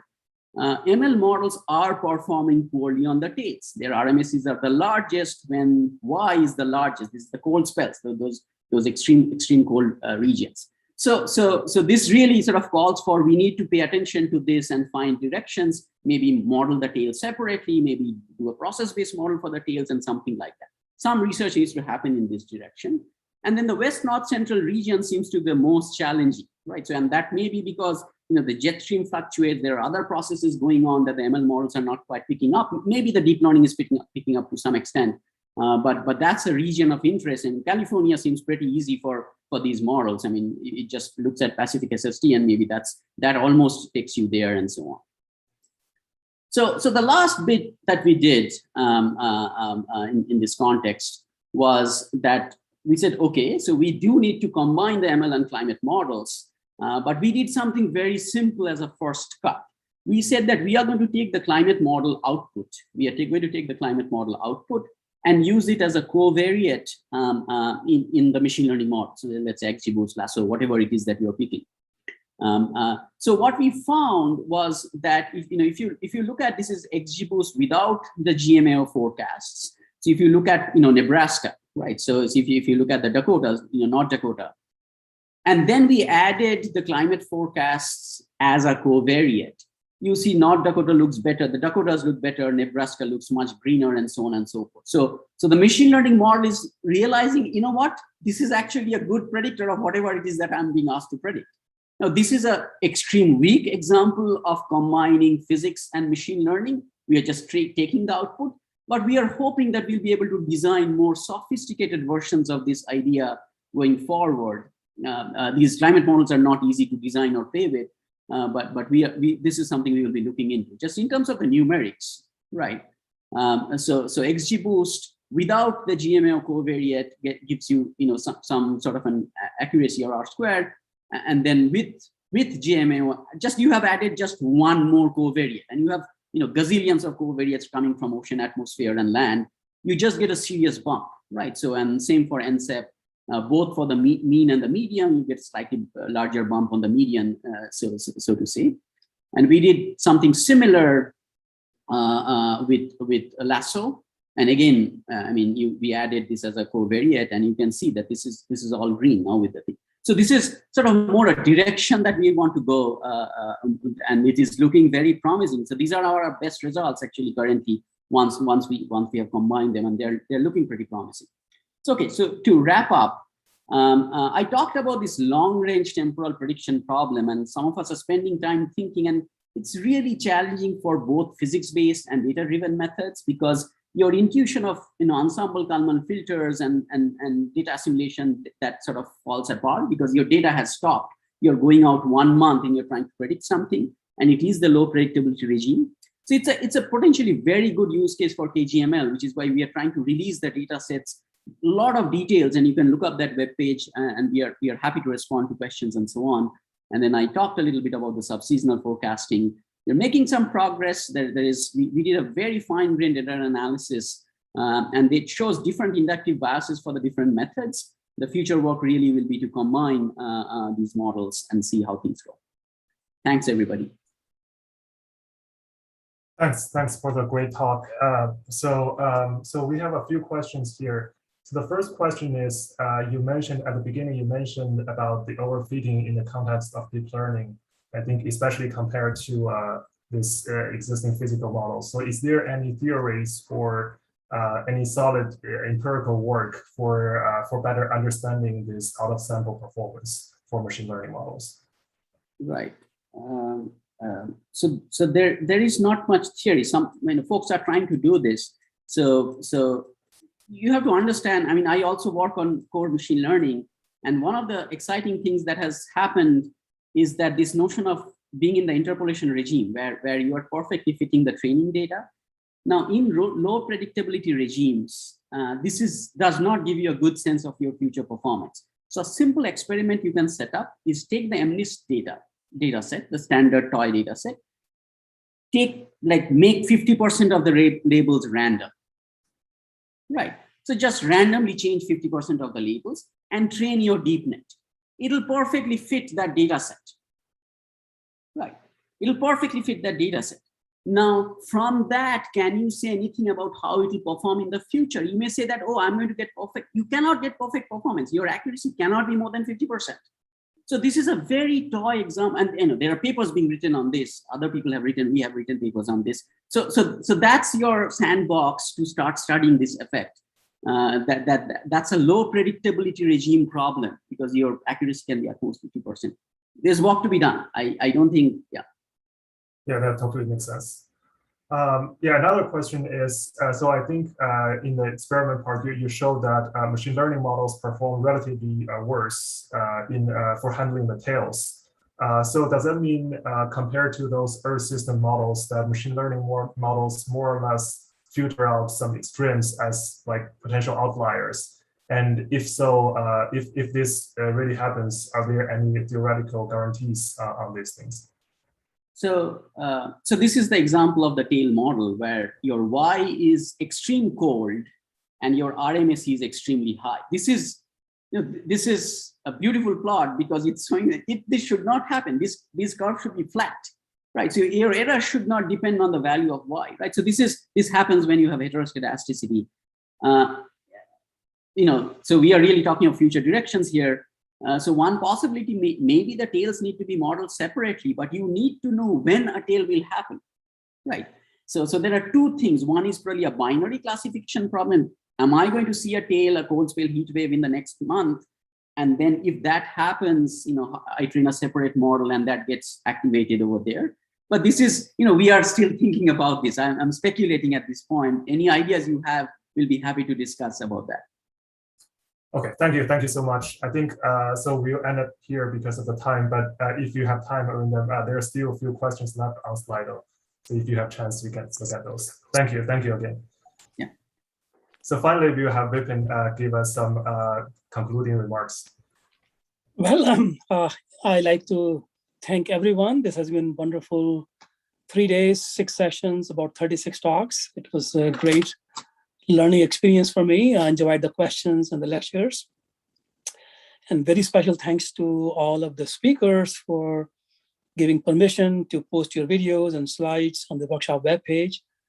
And I'd like to tell you that last year's workshop videos and lectures are still being watched by thousands of people worldwide. And you can imagine that this collection of lectures would be very valuable for anyone getting started in this area or even active researchers. And you'll be pleased to know that there are over 1,300 registrations for this workshop, which means your work is going to reach a lot of people. I'd like to also thank the NSF, the HDR program, for supporting this workshop. And a very special thanks to the organizers, which are spread over 10 different academic institutions. And Allison, of course, comes from, and Slab comes from USGS. So I'm really grateful to each one of you. All of the sessions were sort of operated completely in a decentralized mode. Everybody sort of had a full control over the sessions and organized them and did a wonderful job. It was really a pleasure for all of us to see how it evolved. And the last but not least, I have 2 people to thank, and I see Ray on the screen, and Laura. Could you, and of course the AV operations staff, IT help, could you turn your camera on? We like to really thank you because this workshop would not have been possible without the tireless work that you have done over the last many months. Laura, of course, I'm sure everybody has heard from Laura continuously, and you will be hearing from her because she'll be posting your talks and videos to get your, to make sure that she has the right versions. And Ray has been sort of the organizing the entire IT support operation for us, just like she did last year. And she also managed to set up the poster sessions, Gather Town. So thank you, everybody. And of course, our IT staff, all of you together made this workshop possible. If it was a real workshop, we could be able to thank you in person, but hopefully next year, maybe it will be more physical setting. Again, thank you, everyone, and hope to see you all next year. Bye-bye.